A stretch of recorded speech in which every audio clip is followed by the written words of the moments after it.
lanes, I've been driving this train.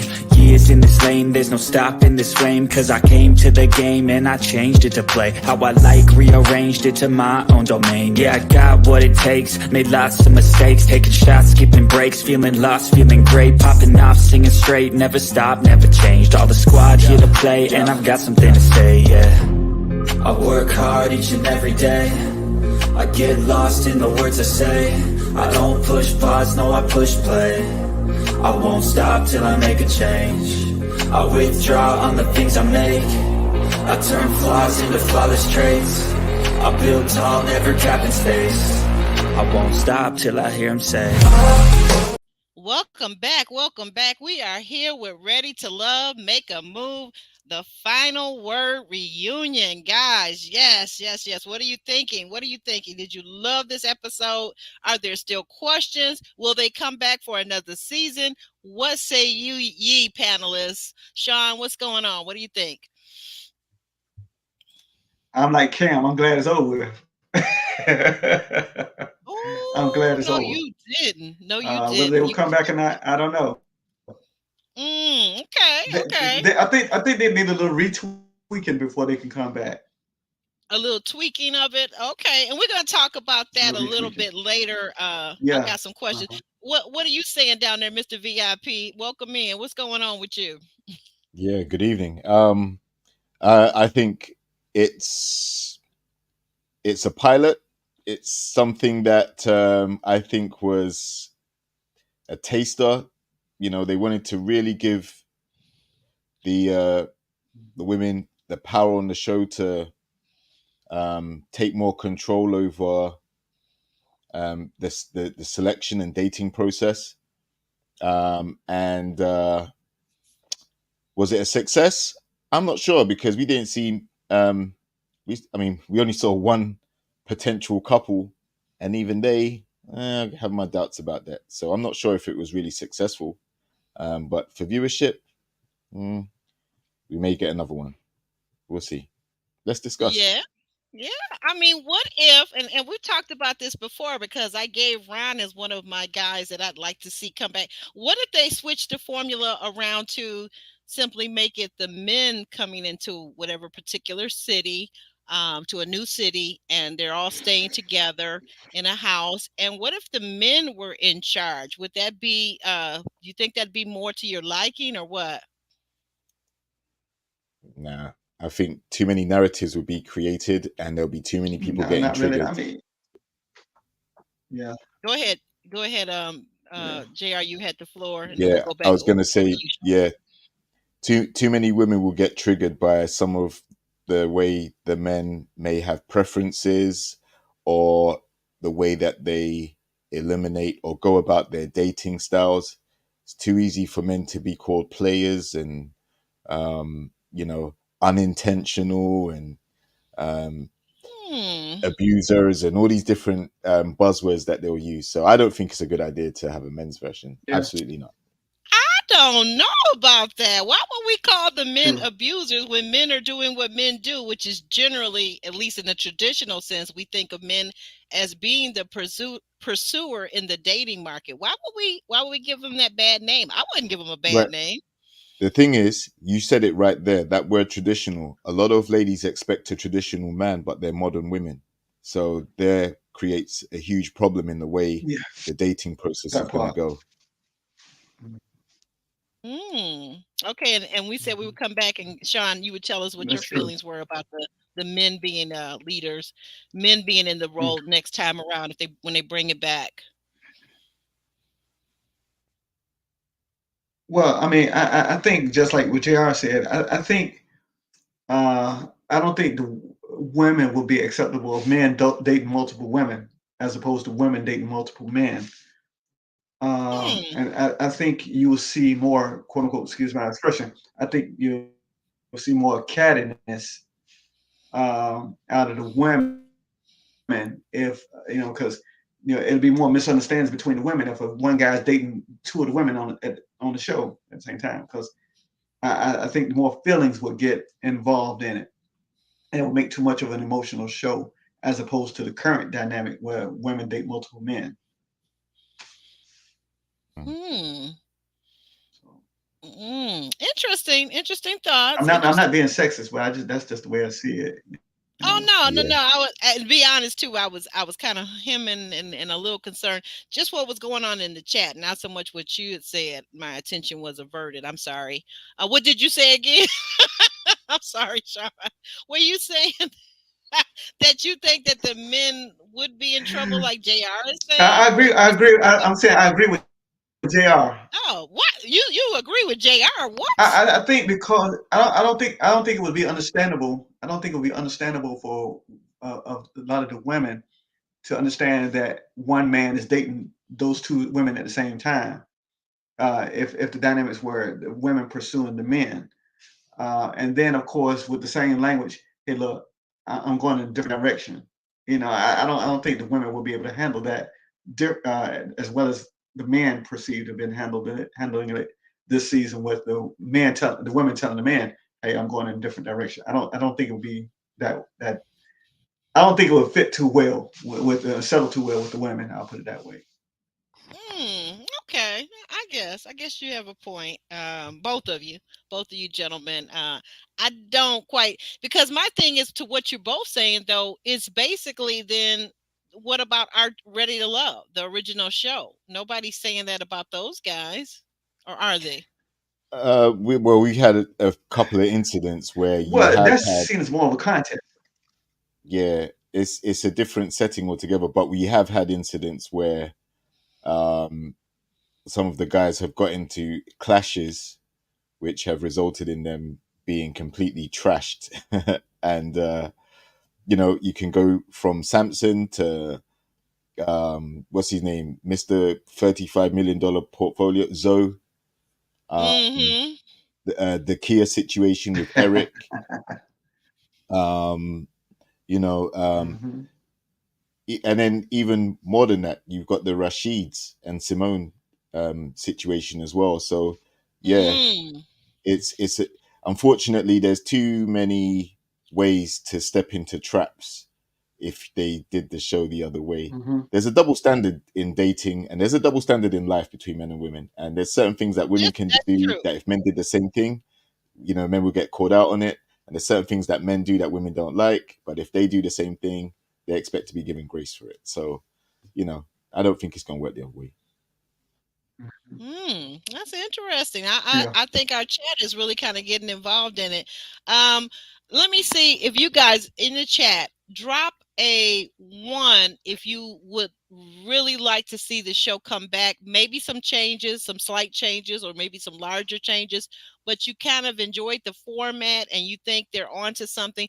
Drop a one in the chat if you want Ready to Love, Make a Move to come back again. Of course, different castmates. Drop a two if you don't care if you ever see anything like Ready to Love, Make a Move ever again on OWN. Drop a one if you're for Ready to Love, Make a Move. Drop a two if you are, nah, not really feeling it. Drop those in the chat and let me see what you guys are saying. Let's see. We've got Favorite T says, bring it back, bring it back. Sherlock Mindset says, bring it back. They enjoyed it. They enjoyed it. And Straight Talk is saying, I'm sorry, I thought I hit that. Straight Talk is saying, bring it back. Monique, you always give on a hard time. She's saying, two is no, Monique. I'm not sure what you're saying, Yeah. but two is a Listen, no. believe what she said. She said two. She said two. No, but my other moderator, who has her own opinion, she says one. So far, there's more ones than two. So I mean, we're already winning with the ones. Darika says, "Oh, I thought that was a one." Darika. Oh yeah, she says one with men. Yeah, there you go. See, there's more ones than twos. Go ahead if you're for Ready to Move, Ready to Love, Make a Move. Put a one in the chat. Okay. If you say no, put a two. Right? You know what? We're gonna as we get into this reunion, like both of them, as we discuss them, you're gonna ask the same question at the end. That's I what I'll will. say. Okay, because yeah, I got another question, but I'll bring that one back up. You're right. We'll have more people probably in the chat by then. I will absolutely re-ask that question. Okay. What is LMV? She says, I don't think the first group of women were good fits for this show. They haven't learned from their experiences on the original season of I Ready to agree. Love. Some good points there. Some good points, but I say don't throw the baby away with the bathwater. Change the bathwater. Don't throw the baby away.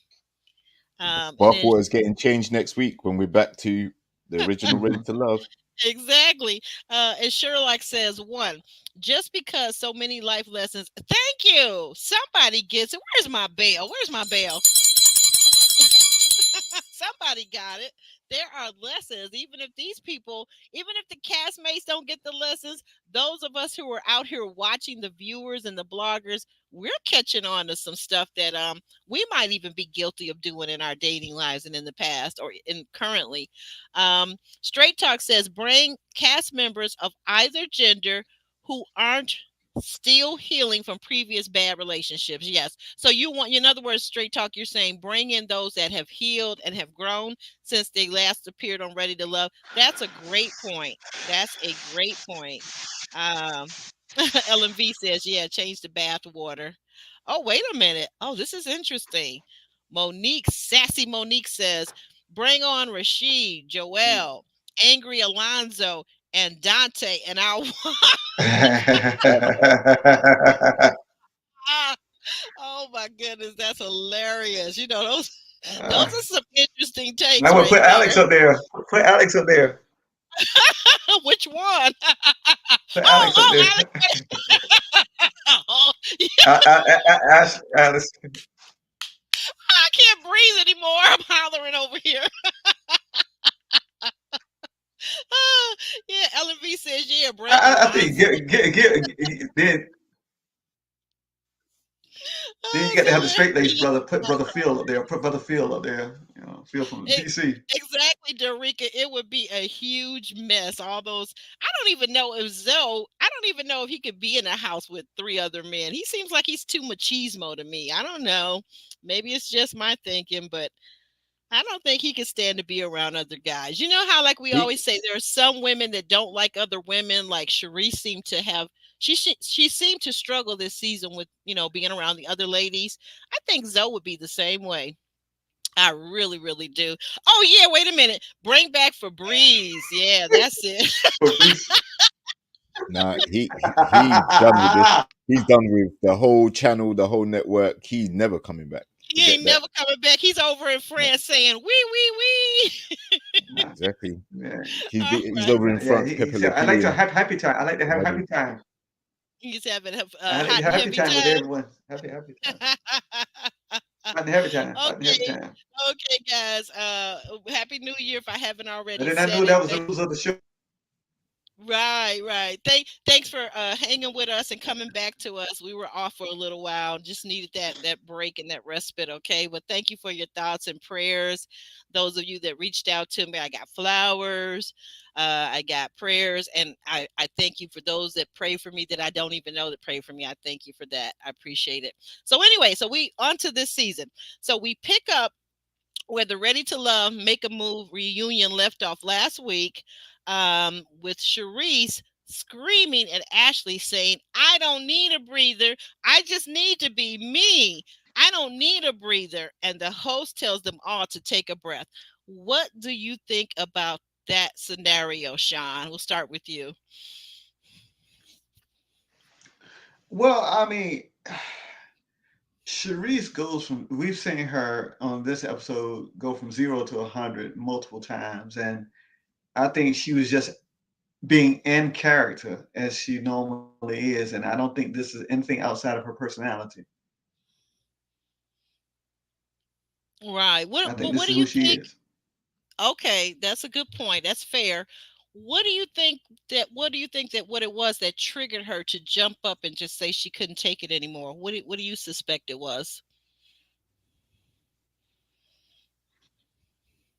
Well, it could be a combination of things from her past, her childhood that she has not dealt with because she claims she was bullied in childhood and has not healed from that. And it could have seemed like maybe in her mind it was like three against one. It was Zadia, then it was Ashley, and then it was Venetia.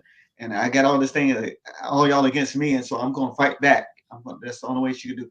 fight or flight response, and I think her response was to fight, not flight. You know? So Mm, Lord have mercy. People adding Habibi to the list to come back. Oh Lord. Very good. Thank you for that, play his Sean. saxophone. He could play a saxophone. Very good. Mr. VIP, what are your thoughts? Why does Sharice get so emotional? Because that's how she is. Like that's actually what she does. I think she has a tendency to go from 0 to 100 very quickly, sometimes from instigator to victim very quickly. Um, and she felt like, I mean, the interesting thing that I took is that they were actually listening to Zadia explain why she felt like Sharice was bullying her. And then all of a sudden, Sharice started to interject and wanted to shut Zadia down. And then she felt ganged up on when she said, you know, I felt bullied in the house or whatever. And then Venetia's first said, I didn't bully you. And then Ashley joined in and said, nah, we stayed out of it. Mm-hmm. And then Sharice just went off. And then Ashley and Sharice had this, you know, this energy between them, which we've seen from both, but obviously more Sharice at times. I don't know what it stems from. Everybody has their own life story. Yeah, that Some triggers. people experience different traumas or have different experiences that have affected the way they grow into adults and stuff. Okay. But you have to, as an adult, take control. And if you realize that there's an issue there, then you have to resolve that. You can't automatically go into group settings or relationships and act out from those previous experiences on people that didn't cause them. And until you do that, you are prone to keep having these lapses where you will fly off into rages or disrespect people, or, you know. And your comment earlier about Sharice, you know, having things to say about other women and not getting on with them in the house. She also Yeah. said on this part too that, you know, this is why she doesn't do women. This is why she doesn't keep women as friends, Yeah, because of the type of drama that comes with it. So yeah. That was a little troubling for me, because for me as a woman, I find that is just like anything else. For the most part, it's the women and the friends that you pick to be around you. So now, certainly in this case with the castmates, she didn't have a choice in the women being in the house with her, which ones. She didn't get to pick them, right? But my MO is that if I see I don't get along with a person, they're always rubbing me the wrong way, they seem like they don't like me, then I sidestep them, and I don't see what's so difficult about that. I don't think that I would have allowed Ashley to trigger me, although when I look at that scene over and over again, JR, to your point, when I look at the scene with Ashley and Sharice, Ashley does seem to be very animated, very hype, of and course, I didn't like her energy. I personally did not like her energy, and I could understand Sharice saying in the moment, one of the things that she said to them, I can't do this right now, with her sitting next to me, behaving like this, talking like this. In other words, basically screaming. And she's right. right. I wouldn't want to be sitting next to someone at a reunion and this person is hollering, even though they say they're doing it to defend me. I don't trust that coming out of Ashley's mouth. I don't know about anybody else, but I don't trust Yeah, that coming out of Ashley's mouth. yeah. No, I see what you're saying, but who wants to sit next to someone who goes from 0 to 100 real quick as well? And in the house, they seem to get on very well, right? It's only on They the reunion now. they do. You know, Sharice was trying to, first of all, like I said, she was over talking Zadia to try and get her point across. And then when she felt like she was being muted or attacked for her position, then that's when she went crazy, right? But she tried to involve the other ladies in it. That's what happened. Like she said, I felt bullied in the house at times or whatever. And the other ladies were like, nah, we didn't bully you. We stayed out of it. You know, we didn't Yeah. take sides. So what are you talking about? And that made that probably inflamed the emotion at that time, because Charisse felt like her position was being doubted or undermined, right? So, but at the end of the day, very hostile situation. Ashley does seem to have that extra energy. Like, she gets loud. We see that over and over again. So just like Zadia and Charisse are combustible elements at times, so is Ashley, so is Venetia, but they all different. They all do it in a different way. And it's not a good recipe for harmony, because these ain't the harmonious types from what we've seen. Right. But Ashley, the thing about it though, too, and this, again, and I know you guys, any of you that have been following us so far this season, you guys already know, and I admit it to be transparent, that I've got a fondness for Charisse. She's got a little small part of my heart. Okay. I kind of feel like I get her. I don't agree or condone with everything that she does. Don't get it twisted. But Ashley was talking to Charisse and she was all ramped up. And it seems to me that it happened at the moment when Charisse basically said that she felt that she was ganged up on. And Venetia chimed in, but Venetia's on the other side of the room, to be fair. She's not right up in Charisse's face. Ashley really chimed in very loudly. And what I feel is that Charisse, maybe her perception was that she was somewhat ganged up on, or that she wasn't equally liked. I think that's really more what she was trying to say, that she wasn't equally liked, let's say, like as much as Zadia was. Zadia was had a more of a camaraderie probably with the other two ladies. And that's for a reason. That's for a very good reason, because Zadia was more woman friendly, if you will. Right. So exactly. I get that sometimes what happens with all of us, or any of us at any given moment, depending on what our triggers are, sometimes what we perceive to be the truth is really only a mere perception and is not actually based in fact. That's what I want to say. But my point, getting back to Ashley, is Ashley was just, as usual, with the nails and the hands and the waving. She was just doing too much. Like, what? Why? Why are you doing all of this? Because that's how she is. That's what we've seen the whole time. She's very expressive. She brings I guess a humorous aspect to her personality. She seems like she can be funny, outgoing, but she's very extra. Hand gestures, all of that. And she can go nuts too. All right. Yeah. She can definitely go from zero to. But I think the difference is Zadia is much more of a. Zadia can control her temper a lot more. She's a lot more. I can pick on you and start on you and take jabs at you, and I can smile it off and not get too amped up. Whereas I feel like Ashley and Charisse get more emotionally invested in it, and it fuels their hostility to a degree. So all I'll say is, you're right. Everybody has a breaking point or a tipping point, but I think that sometimes it's been shown that Charisse and Ashley can be too temperamental at times, very volatile, too thin-skinned. People should be able to express their point just like you can, and you have to respect what they're saying. And then, because this is what the hosts were saying, let Zadia get her thoughts out, and then you can say your piece too. And Charisse didn't want to do that. She tried to shut it all down. And that's a power play that backfired, because now no one wants to hear you either, because you're going off too. You're right. Crucial conversations require that someone listens and someone speaks. And when I say listen, you actually listen, not just hear the words and prepare to fight back, but that you hear the words, receive them, and maybe take a moment to process them. Go ahead, Sean. And welcome in real quick. Welcome in, Calvin. My pleasure. God bless. Happy New Year. Happy New Year. How you doing? Happy New Year to you. Thank you, sir. Thank you. Let's step outside this circle a little bit. Could it have well been with Charisse feeling ganged up on?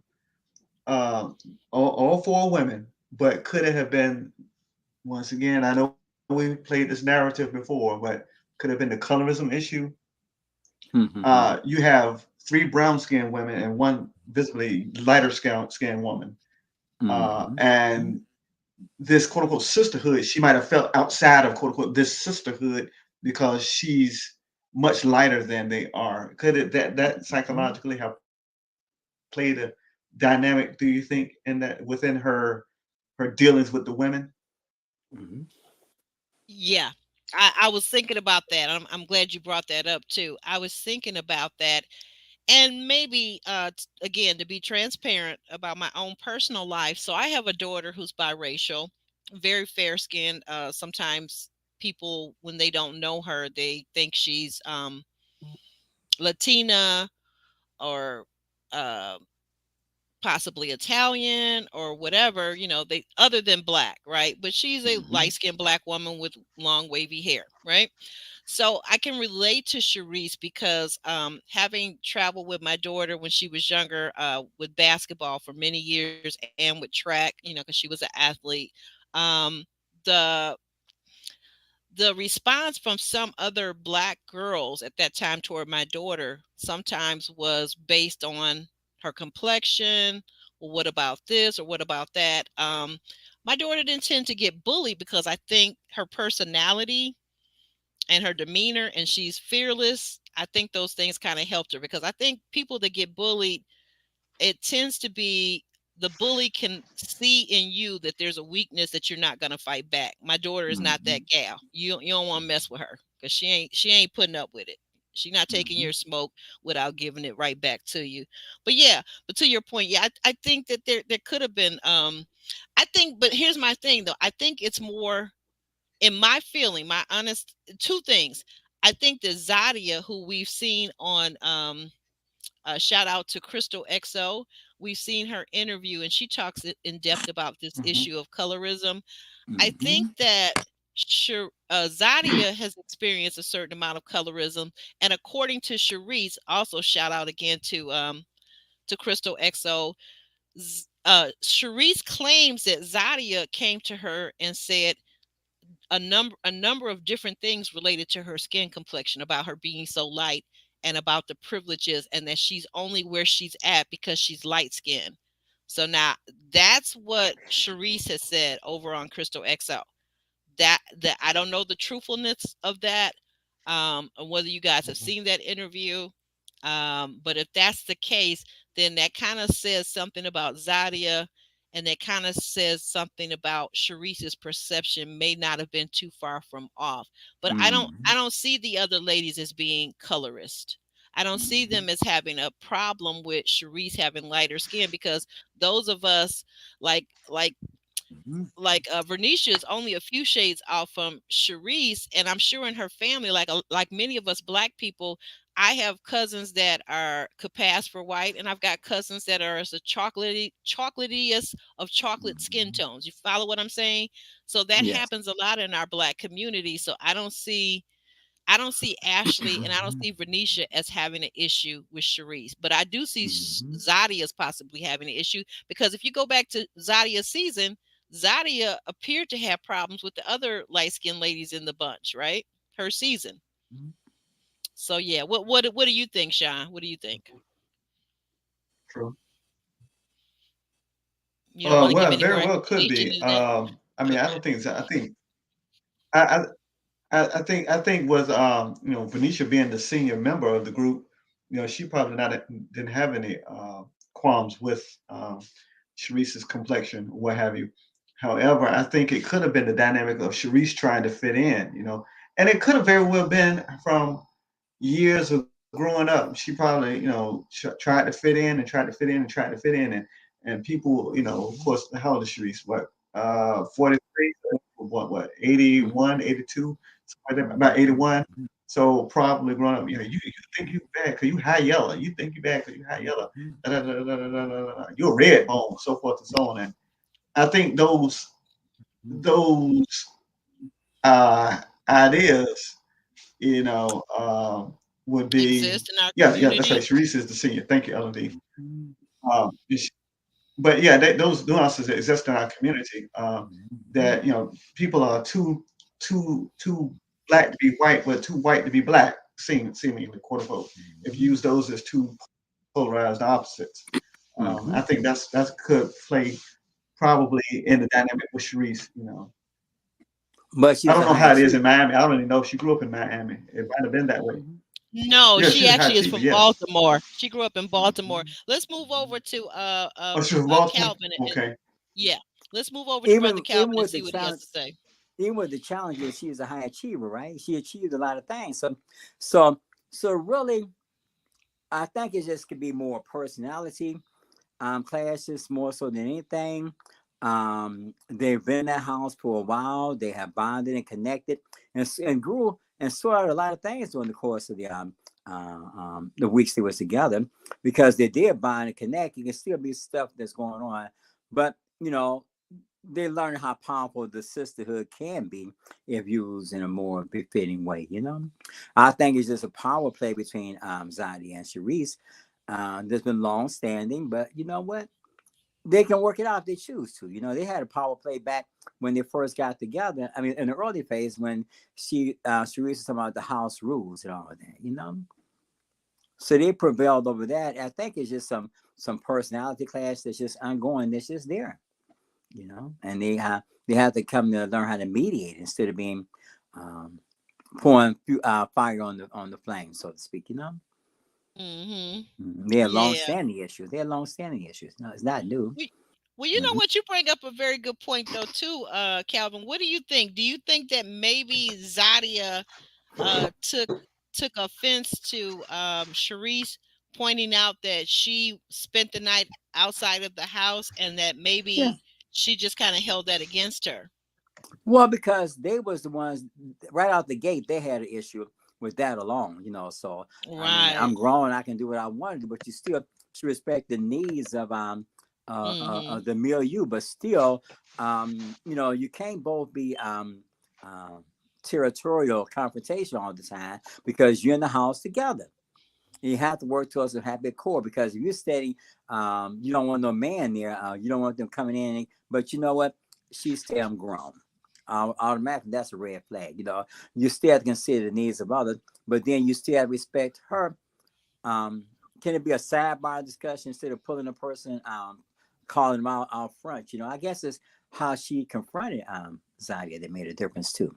Yeah. If they could have reasoned it to him and maybe had it on the side, that'd been better. But she fronted off, so she saw it right in front of everybody. So we're gonna have our claws out now, you know. T Divine says their personalities are similar. That could be. What are you saying, JR? Strong will. Yeah, their personalities are similar, but like I said, they just go about things in a different way. That's right. And I think you're absolutely right.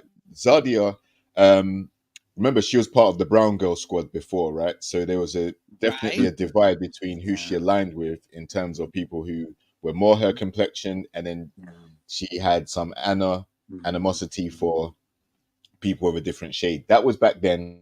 Yeah. Has she grown out of it? We don't know. But I also think that the telltale behavior of Sharice trying to out her for staying out with Cam instigated the whole thing. Because obviously Sharice tried to use the excuse, "Oh, you woke me up out of my sleep," and this, that, the other. Come on. We're grown, and like, if you get woken up out your sleep, yes, sometimes it's difficult to get back to sleep. But I think it was like early hours of the morning when this happened. So, you know, any person that goes to work or has a business knows what it's like to have to wake up early, right? And if you don't have to work that day, usually just do what you need to do and then go back to sleep, or take a nap during the day, right? So. On the reunion part one, Zadia did say, listen, like, that's where the problem for her started. The fact that Sharice was trying to speak on how she moved in the process, it gave like kind of hater vibes, because the rule was no men, like Sharice even set the rule, and the other ladies just went along with it. They said, okay, cool. If that's your boundary, you don't want men in the house, that's cool. Right. So they all decided to do that. But that doesn't mean that the ladies can't get to know the guys outside of the house. Because when we listen to it, that's what Venetia wanted. from Tabari, right? She wanted him to make more of an effort to speak off camera and get to know her and all that stuff. Mizell, I saw the receipts, by the way, and I'm sure we're going to talk about that. But Vanish was trying to allege that Mizell wanted to date her and all that stuff, and outside the process. So they would have had to have gone outside the house for these things to happen. That's right. So, you know, at the end of the day, the rules were respected. No guys in the house. And I think Charisse was kind of hating because she didn't like the fact that Cam and Zadia hit it off so quickly. And let's be real, it was very quickly. If people's assumptions as to what went down did happen, then that was pretty much like within the first day or two. Yeah. But it's Zadia's business. Zadia's a grown woman, Right. and it's up to her how she wants to go about dating. If she likes someone, just like if any of us like someone, we'll do things out of the ordinary sometimes because we like that person.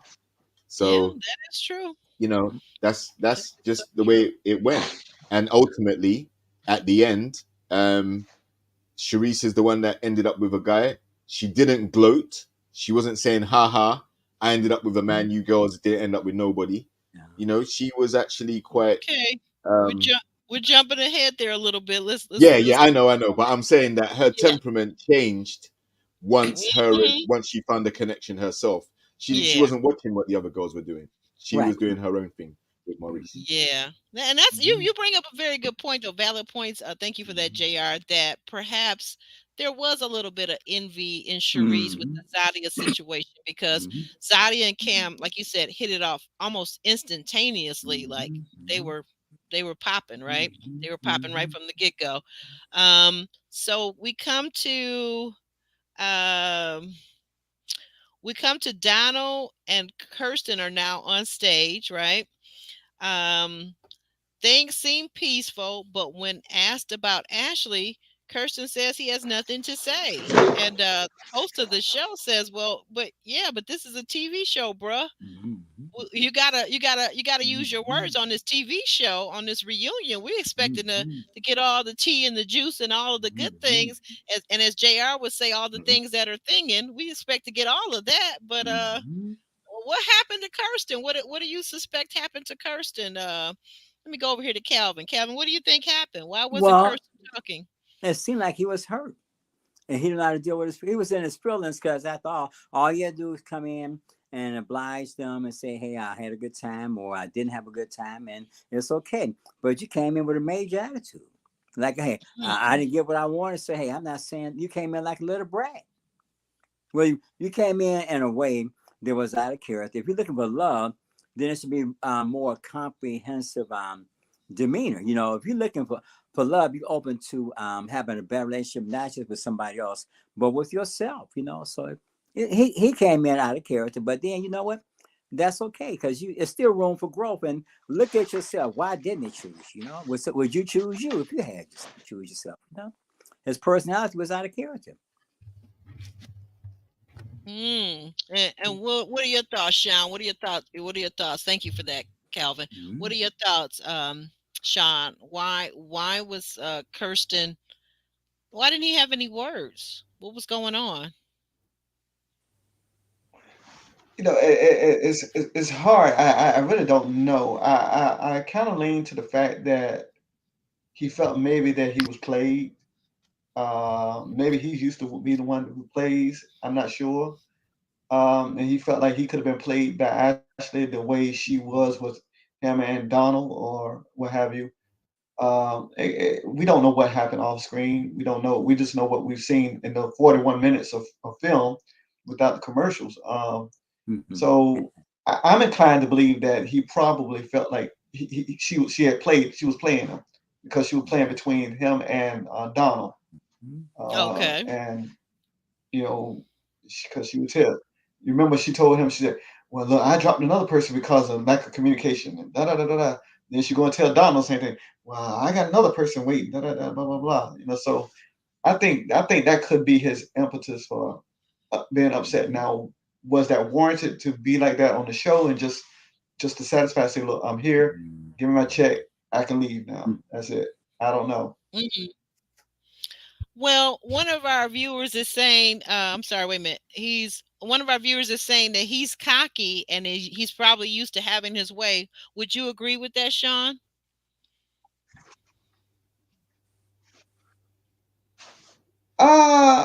Whether he's cocky or not, I don't know. He might be confident, self-confident, overly Okay. self-confident.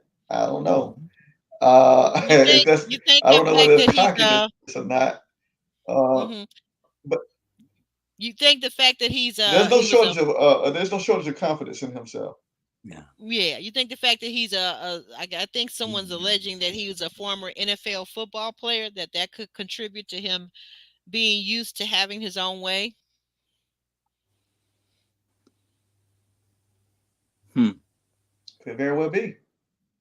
Could very well be. All I mean, right. and I think one of the things that about former players is one of the things about former players. I used to work with a couple of guys that used to play professional football, and one of the things they told me is the thing to get used to after football or any other sport is getting used to not having your name called. That's a very humbling Mhm. experience, and so it could be Yeah. the same way with him. He could be Oh. having a hard time dealing with life after the sport.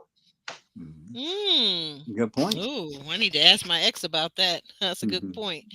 I can see that. Actually, I could see that. I could see that because if you become, if you get to the, if you rise to the level to be a professional in any sport in this country, you have devoted a lot of your life to that sport. Mhm. So quite naturally, you're kind of wrapped up in who your image is at that Mhm. point to some degree. So I think that makes sense. Well, let's go over here to Mr. VIP. Mr. VIP, what say you about Kirsten and the whole "I'm here to fulfill my contract"? Mhm. I believe him. I think he has nothing to report, nothing to say. He wasn't feeling Ashley. I mean, their initial interaction had chemistry to begin with, but I think after two or three interactions where she either told him off or scolded him in some way or told him not to say or do something, I think maybe two or three times of that he was done.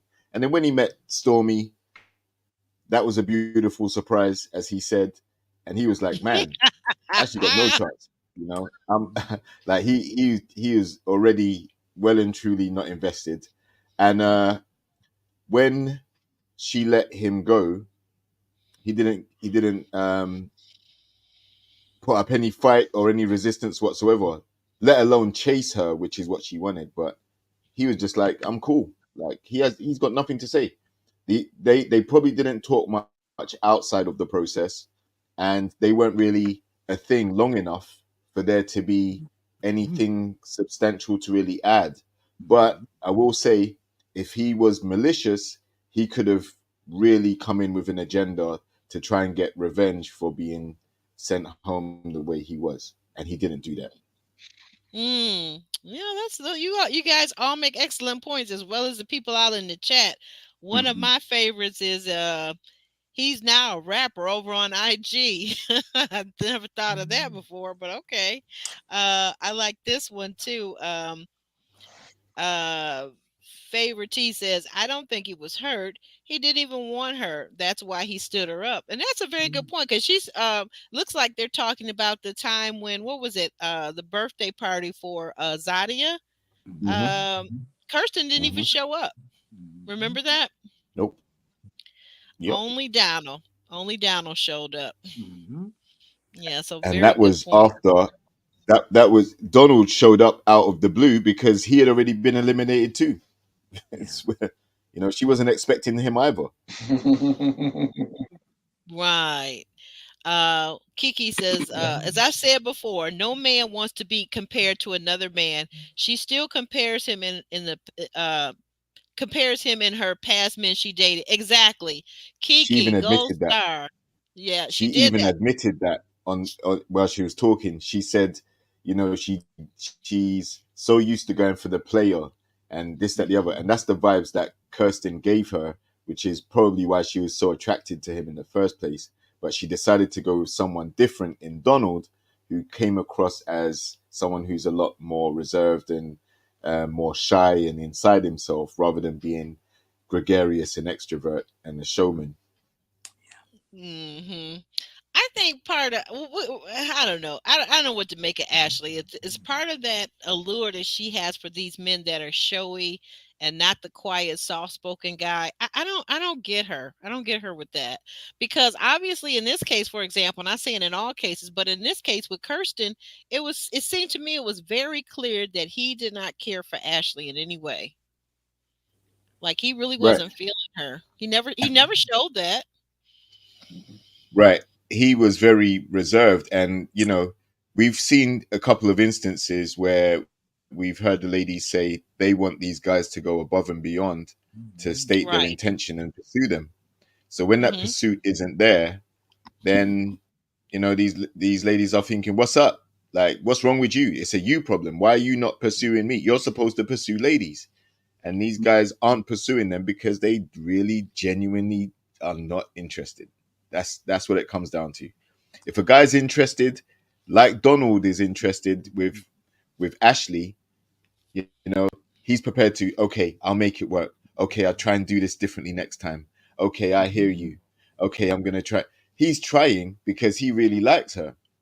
But it's Mhm. like she doesn't really recognize, she doesn't really She doesn't appreciate him. she doesn't appreciate it because she wants Kirsten to be saying that, not Yes. Donald. If Kirsten Yes. was saying that, she would be with Kirsten. But he But don't if a care. guy doesn't want you, you should pay attention to that because you can't make him do what he don't want to do.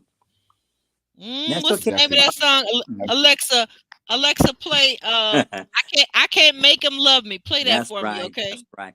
If you don't love, Yeah, if and you we're don't gonna love a touch person, on this you don't later as well. Wait a minute, hold We're, on, Alexa. Stop that. I was just joking, okay? love.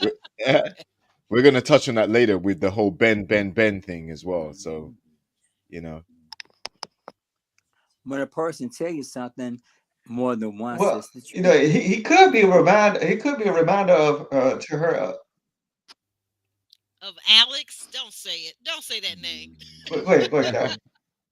No, I was just saying when a person tell you something more than Yeah, once, that's pay what I was attention. gonna say. That's what I was gonna say. Male Exactly or what I was female. gonna say. If they're saying what they're saying and they continue to say it, that's okay. Hear it. Don't just Hear hear it. what you want to hear. Don't just hear what you want to hear. You know well, what? that's That Kamen was Zadia. That's Kamen Zadia all over. right. Right. That's right. Thank Yeah. you. Thank you. Yeah. That's it. That applies for both Ashley and that applies also Okay. equally for Zadia. But we're coming to her in just a second. Mhm. But to finish this out with Ashley, meanwhile on the screen they play the clips back of Ashley's back and forth. I think the young lady's name is Lakeisha, Mhm. Yep. who's a friend of the Donalds, right? They Mhm. play the Mhm. clip anyway of the two ladies going back and forth. No. And why? And then I wanted to know why do you guys think that Ashley was so bothered by Donald's friend? I mean, why is she being such a spark plug? Why is she so feisty about all of this? Let's go to Sean. Be- Sean, what do you think?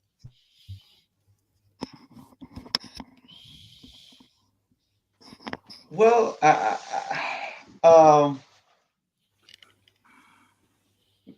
don't know what the nature of Donald and Lakeisha's friendship may be. I don't know what the depth of it could be. I don't know how far they go back or what. Um,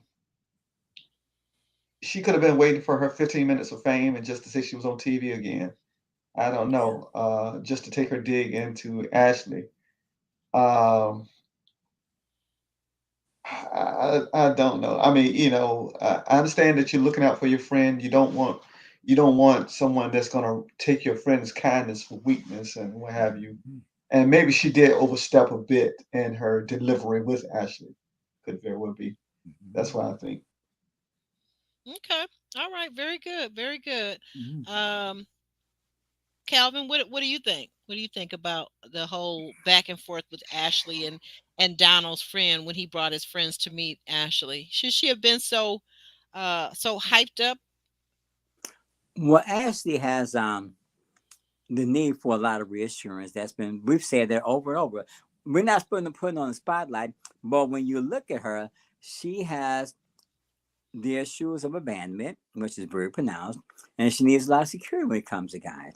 And she has a tendency to pick the same kind of guy over and over that doesn't work out. And she expected a lot out of Donald because she kept saying, I expected for you to protect me. I needed security from you and you didn't provide it. So it's not just the young lady, as it was just how it made reminded her of her own insecurities, you know. And Donald wasn't protecting her, as she said, you know.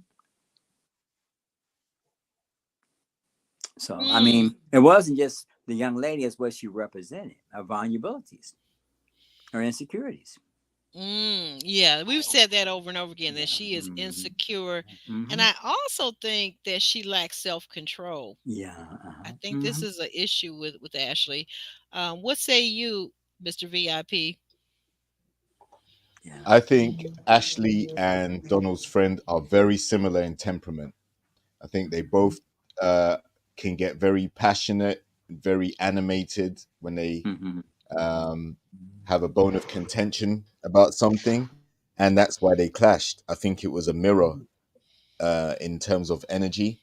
And Donald's friend did say that if Ashley had come in the same demeanor on the reunion as on the date when they met the first time, then they probably would have got on better. Okay. But the way that Ashley was kind of picking on Donald for his clothes, the way his personality is, you know, if like a true friend in that situation is going to speak up for you. And I also took note of when Donald was being grilled as to why he didn't stand up for Ashley. Yes, let's talk Like, about that. Yeah. Yes. listen, Good point. he was like, listen, I'm in between a rock and a hard place. This is my friend defending me against, Ashley trying to pick me apart in front of them. And, I'm thinking to myself, if I was in the same situation, I'm not defending you either. You're not going to try and pick me apart in front of my friends and try and embarrass me and start picking up my flaws and everything. And then I'm going to defend you for picking on me while my friends are saying that's not right. Yeah. That's a horrible situation to be in. And then with like as far as I know, they haven't knocked the boots yet. They're not married. They're not anything. So Ashley can defend herself. Like if you got yourself into this mess where you're trying to, I got a whole new wardrobe for you. Don't worry, I'm gonna fix you up. Don't worry, I'm gonna change you into what I want you to be. I think Donald's friend has a right to say, you know what, listen, this is a cool guy. He's cool the way he is. Accept him for who he is, or part ways. Don't try and change him into something you want to be, because then he's not going to be authentically himself. You can't be that controlling. Yes. So Ashley didn't like being challenged on that, and that's where she got amped up. I agree that there's two things can be true at the same time. What you're saying and what the chat is also saying. I agree that yes, the friend, Donald's friend, was a problem. She was problematic. She came in hot, and she was just a friend. And to be fair, because when I first watched it the first time when it aired, I thought that this lady was his sister, which to me gives her more right. This is a blood relative or adopted or whatever, but you're his family, and you're coming in defending your brother or your son. I could understand it, but as a platonic friend, I think that yes, I think the young lady was in the wrong. She came in too hot. She didn't relax to ask the questions of Ashley and let Ashley walk into her own trap, set her own trap. But she just went off and she was very hype. Yeah, and they both had this hype energy, both Ashley and the friend. Yeah. Go ahead, Jim. Right, but also you have to also factor in the fact that Donald said he's new to the area, so he doesn't have many friends, right? And this is clearly like these two are clearly people that he's been hanging around with or whatever, right? And they're close because during his interactions with Ashley, where remember the whole message thing, the friend said she was right there when Donald was sending the messages to Ashley that Ashley said she didn't receive. So that's where Ashley probably felt like, oh, so you're calling me a liar. And the friend is like, well, you're trying to call Donald a liar. He sent those messages. You didn't receive them. Or JR, was the friend, was Ashley also thinking like I was thinking when I heard the friend say that, Oh, you was with him? Like, Mhm. again, That's now as a insecurity. woman, I gotta wonder, you're not his sister, so that means that hot and heavy time is on the table. You're not his sister, you're not Nah, a blood relative, right? So, that's but you're with insecurity him. because You're right. yeah, It's but some that's insecurity. insecurity because like men and women can be platonic friends, right? And Exactly, they um, can. the friend zone is a very difficult place to get out of. Once someone puts you in a friend zone, there are some people who keep that boundary and keep you in that friend zone, and that's all you're ever going to be. All Mhm. right. Um, Mm, and I also think that Ashley's insecurity in that moment also fueled that confrontation. Mhm. Um, the thing is, if Donald, like he said, if and rightly so, if he had said anything to side with the friend in that instance, then Ashley would have felt ganged up on. And Mhm. also, it's never a good look for when a man is confronting a woman or in certain instances. So if he's got his friend doing it for him, then that saves him having to get in trouble doing it as a guy talking to a woman in a way like that.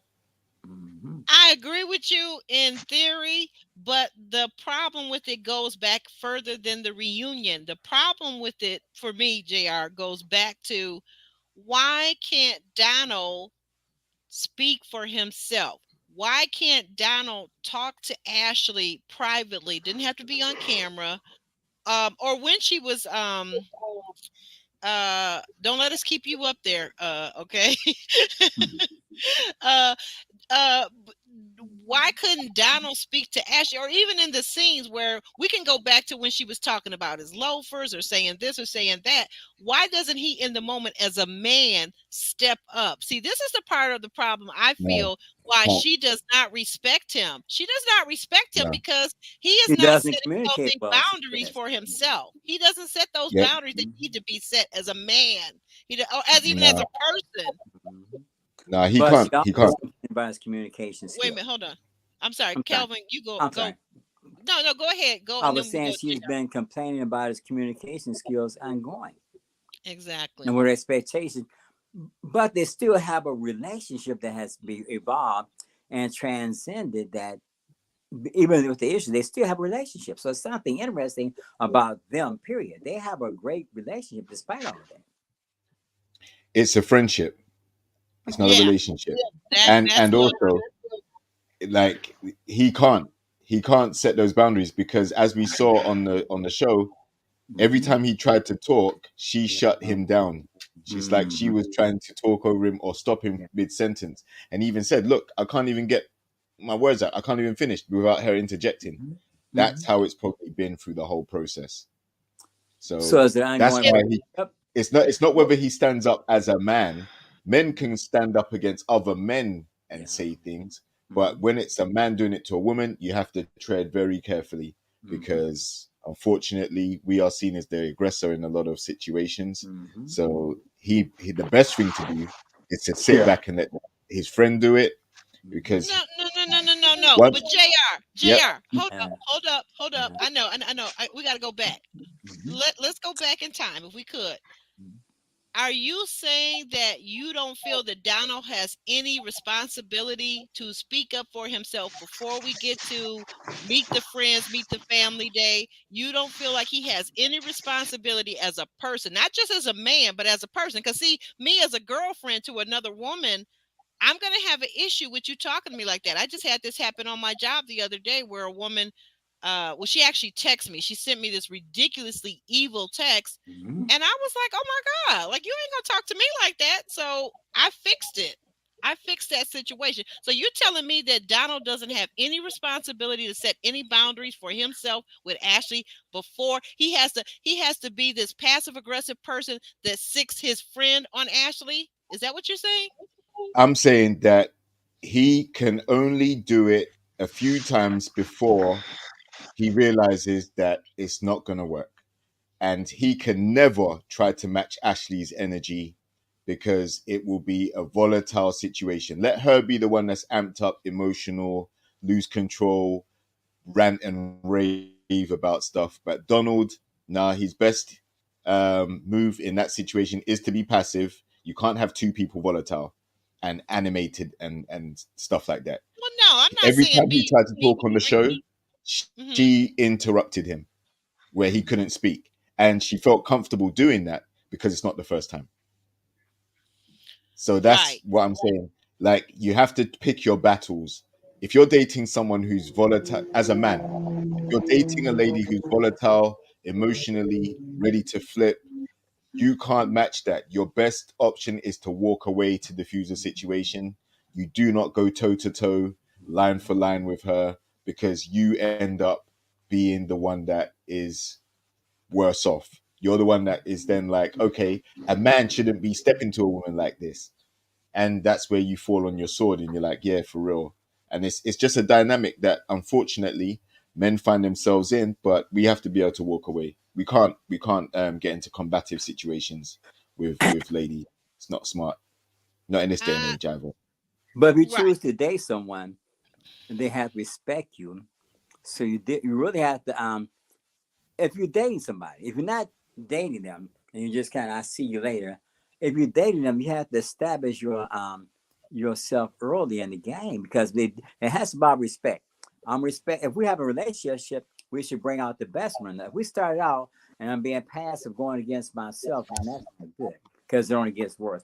You have to establish yourself in terms of what you expect out of one another, and then you make a decision about whether or not you're going to be dating. Because you cannot go into a dating situation with the expectation of being committed to somebody that's detrimental to you. Because you can't just have a person undermine. Because if a person is not considering your needs and your feelings, then that can go from bad to worse, especially first starting out. You have to establish boundaries. What kind of relationship are we going to have? You have to respect me. Other than that, we don't have the relationship that I need. Go ahead. Thank you for that, Calvin. Sean, you want to speak? Go ahead. Sean?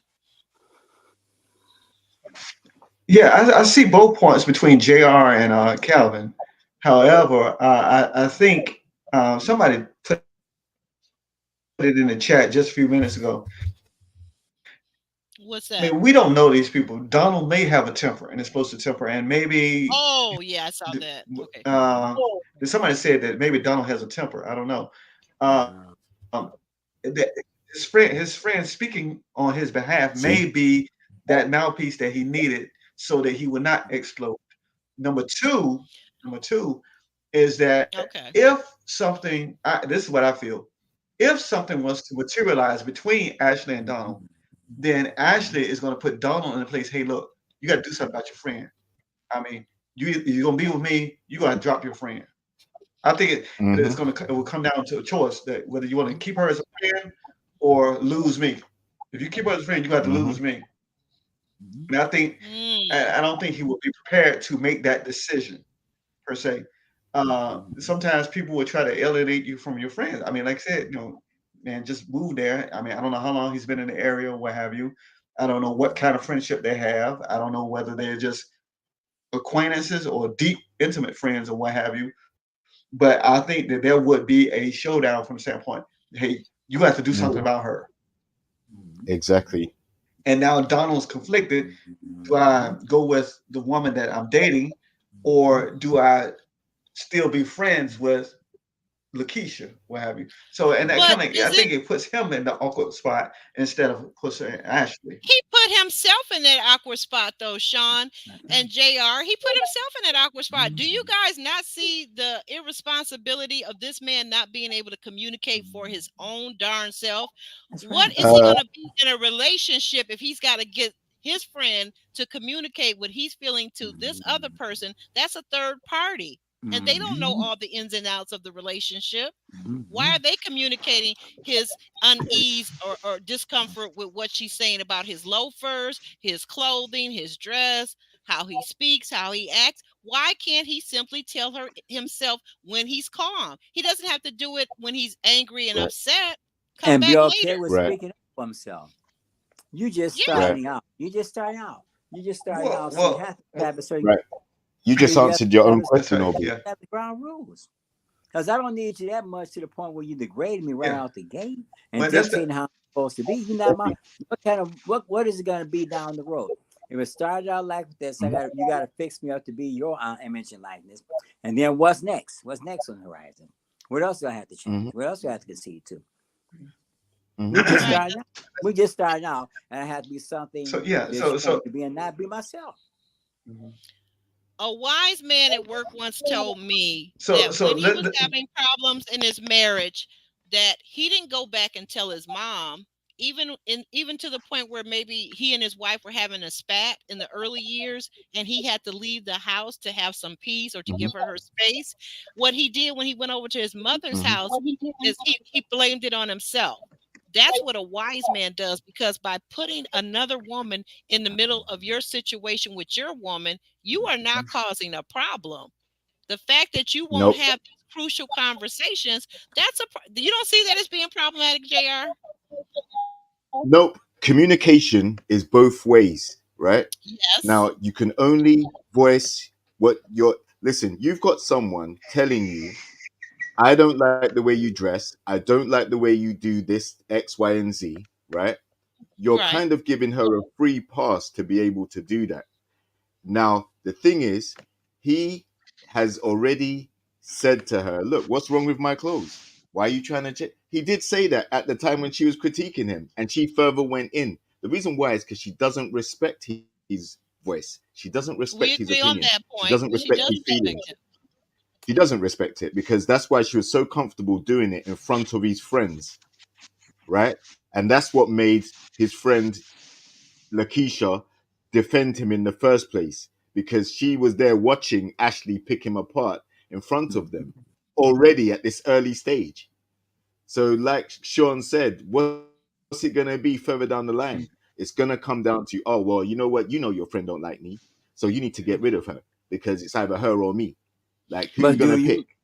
That's insecurity. So, I'm not giving Ashley a pass for that. Unfortunately, she needs to control her behavior and not be so mean-spirited and be picking someone apart about what they look like, clothes-wise, and how they act. I agree with that point. Send him home if you don't like it. If you really like Kirsten, go after Kirsten and fall on that sword. But don't be dragging Donald. Yeah. JR, I'm sorry to keep interrupting you, but you got to answer me this. Why is this guy sticking around? And do you recall that this same guy, so hold that thought for 1 second and you can tell me, but do you recall Donald at his house telling Ashley that the women that he's dated have all been toxic and they've been worse and worse and worse? This is because he's causing the toxicity. He's a part of the problem. Do you not see that? No, listen, that's where Donald has accountability to hold, because he has yet again gone for the type of toxic relationship that he described to Ashley. So when he said that to her, that should also be an alarm bell that goes off to say, okay, well, he's, maybe he has interest in her because that's his type. That toxic type of relationship that he described that keeps getting worse and worse every time. This is the worst version than what he had last time. That's why he chose her. So alarm bells didn't go off in her head at all. Yeah, she's no different to the girls that he's dated before, right? So he's used to being that meek type of personality around ladies. And like I said, it don't matter how anybody else tries to twist it. If you're not a guy, you wouldn't understand the situation from a male's point of view. We cannot get into a situation. Once we say, look, okay, I heard you, I'll try and change my loafers. If you still keep nitpicking, it gets to a point where we're like, you know what? This is just how she is. It's just going to get worse from here. And but if his friends saw that, that's the question I'm asking. She could have sent him home. In fact, she did send him home. Check. He likes her for who she is. He doesn't like him for who he is. Okay. Check. He's willing to accept the toxicity and the ping pong ball emotions. Okay, so we do agree on that one point, JR, that this is toxicity and that he's accepting it. We do agree on those 2 points, right? That's who he dates. Oh, okay. He admitted that. That's who he dates. Okay. But Okay. What we're saying is she liked Kirsten more because that's the type of guy that she usually goes for. She's trying something different with this more passive guy, and you can already see how she can run him and rule the relationship much more than how he will have control. because she's already setting out her stall so early on. I'm going to pick what you wear. I've got a whole new wardrobe for him. That's what she said confidently. I've got a whole new, don't worry about this stuff. We got a whole new wardrobe for him back home. Don't worry. I'm going to change up everything. That means you don't like the way he looks. You just embarrassed him. You don't like the way he dresses. You don't like nothing about him like that. That's mad. But do you Why love? be with But Go be wait a with minute, Kirsten. we got Sean waiting to get in here. I'm sorry, I got to interrupt you, Sean. He's been waiting patiently for a long time. Sean, come on, what do you got to say as a man? What do you have to add to Well, this? I mean, they're well, I mean, none of us in their shoes, Yeah. However, I believe that there are some men that like to be dominated, and there's some women that like their place. Some women like, hey, just tell me to shut up. Just tell me to shut up. Whatever. So and I think that's probably the kind of man that Ashley wants. Just tell me to shut up. What have you? Don't let me run over top of you. What have you? So I'm gonna keep on saying this and doing this, that, third, until you tell me to shut up, until you put me in my place. And some women get off on that. That I mean, as abnormal as it sounds, there's some people that their dysfunction is functional to them. And then Yeah, like on Donald's side, every relationship he said he's been in, he's the common denominator of toxicity. So that's his normal. Toxicity is his normal until he gets the mind to change that, hey, this is what he's going to keep on producing and check the box. He's going to keep on checking. Why? Because he's addicted to toxicity, because I guess somehow, some way he feels like he cannot do any better. Mhm. And, or it could go another way from the standpoint that, we're filming right now, but I'm gonna tell you something. Now, if it weren't for the security around here, if it weren't for these cameras, it may be a different story. I don't know. I mean, I hate to say what it would be like off camera. I don't know. but I would like to think that he would not be that type of man. What have you? right. But Sean, but the interesting thing, did you catch that 'Cause- during the reunion, Don's friend actually came back at him and came back at Ashley and said, you know what, had I seen all these clips beforehand, I wouldn't have came at you so hard. So I mean, I see all three of them as being different parts of the problem. Don for his passivity, and for also not being effectively communicating with Ashley, and for staying in there with the toxic situation. I think that's a problem right there. But the girlfriend, she's like, oh yeah, well, if I had known all this, I wouldn't have came in so hard. But that's what I'm saying. Anytime you become a third party to someone else's problem and you go charging in, you're never going to know all the ins and outs. You only know what they told you. You only know their side. Don't you think that there's going to be another side to the situation? Yeah. Yeah, but she saw it firsthand. They had a conversation, and True. that also added to the fuel to the fire. It wasn't just based on pure hearsay. She actually sat there and had a conversation to get to know her, and it still went left. But you know what? The best outcome happened. They are just friends. They didn't take it further into relationship. They are That's true. just friends. But So that could be it a could go foundation of a worse. great relationship, though. That's it. Well, maybe, but it also gives you clarity enough to make you say, you know what, maybe we're not built for a relationship. Right. Maybe But not for the what's two. interesting, they've had a relationship throughout the whole season, and They they have. they That's a have- good point. even down to the wire now and the reunion episode. They're still a part of each other's experience. So it's kind of interesting because Hmm. they both have immense challenges, and as parents, they both have their own respective insecurities, and they have a tendency to pick the people that's wrong for them. Maybe if they get into know each other as friends, to become a better relationship down the road, because they establish themselves as friends right now. Maybe if they start communicating more effectively with one another, they can kind of fine tune their skill set and get into a better understanding of how best to have a relationship with one another, with themselves first, and with one another. Maybe there's room for improvement because they kind of slow their roll and look at each other in a more comprehensive way, instead of trying to take it to the next level. Yeah, Yeah, I the got to friend did. disagree there. I got to Mm. disagree because Okay. listen, Mhm. like they can be friends, right? Mhm, But mhm. there was a certain part of this reunion where Ashley grabbed him by the hand and said, "Yeah, let's go and handle this." When there was the little, sexual Okay, Yeah. innuendo, Yeah. right? Right. Listen, friends don't do that. Friends don't Mhm. do that. So make up your mind. Are you friends trying to figure it out, or are you going to go for a relationship? And Well, I that's what. also, there was a comment earlier which said, you know, maybe Donald has a temper, and that's what I'm talking about. We haven't seen him explode. We haven't Yeah. seen him even use a cuss word or get frazzled like that. We've seen him hold his head in his hands and be all meek and timid, and he hasn't even retaliated against some of the things that Ashley has done. But that's how some people view him already. Right. So if he starts going back and forth with her over silly things, you know, listen, if someone said to me, you know what, say for example, a girl said to me, you know, I don't like your clothes. I know she's being mean. Yeah. So then Right. I'm gonna say, well, I'm not changing my clothes for you. Mhm. You worry about what you wear. Yeah. Don't worry about what I'm wearing. There you That's it. If go. you don't like, And that's what I'm if you saying. He doesn't have to be yeah, if you don't mean. like He what I'm doesn't have wearing, to that's curse cool. her out. Right. I But agree with maybe you. it's hard to Do that. convey everything with the Mhm. limitations of what we see, you know. So you know, I'm just saying it's kind I of hard want to. to. I want to go on to thank you. I'm sorry, Calvin, for interrupting you, but because of time, Okay. we got a lot of stuff to get through, and you pointed it out, Jr. At the very beginning when we met uh, before the show started. But I want to get you guys quickly your opinion on this, and we're going to move forward from Ashley and Donald. But this was something that really irked me. Donald said, you guys recall during the reunion when Donald said that Ashley says that, you know, he said there were some things that bothered him. She says that she's the star of the show and he was only there because of her.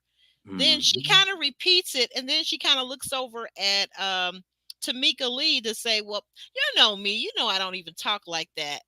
Who do we believe in this situation? Because I definitely had a very strong opinion, but I want to get you guys' opinion first. Let's start with Sean. Sean, briefly, could you tell us, what did you think? Do you believe that Ashley would have said something like that or very similar to that? Because he was kind of paraphrasing that she's the star of the show and that he's only there because of her and so forth and so on. What do you think about that?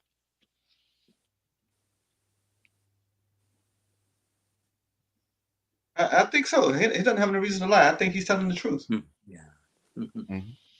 Okay, so you do agree with them. Okay, She that's didn't refute one.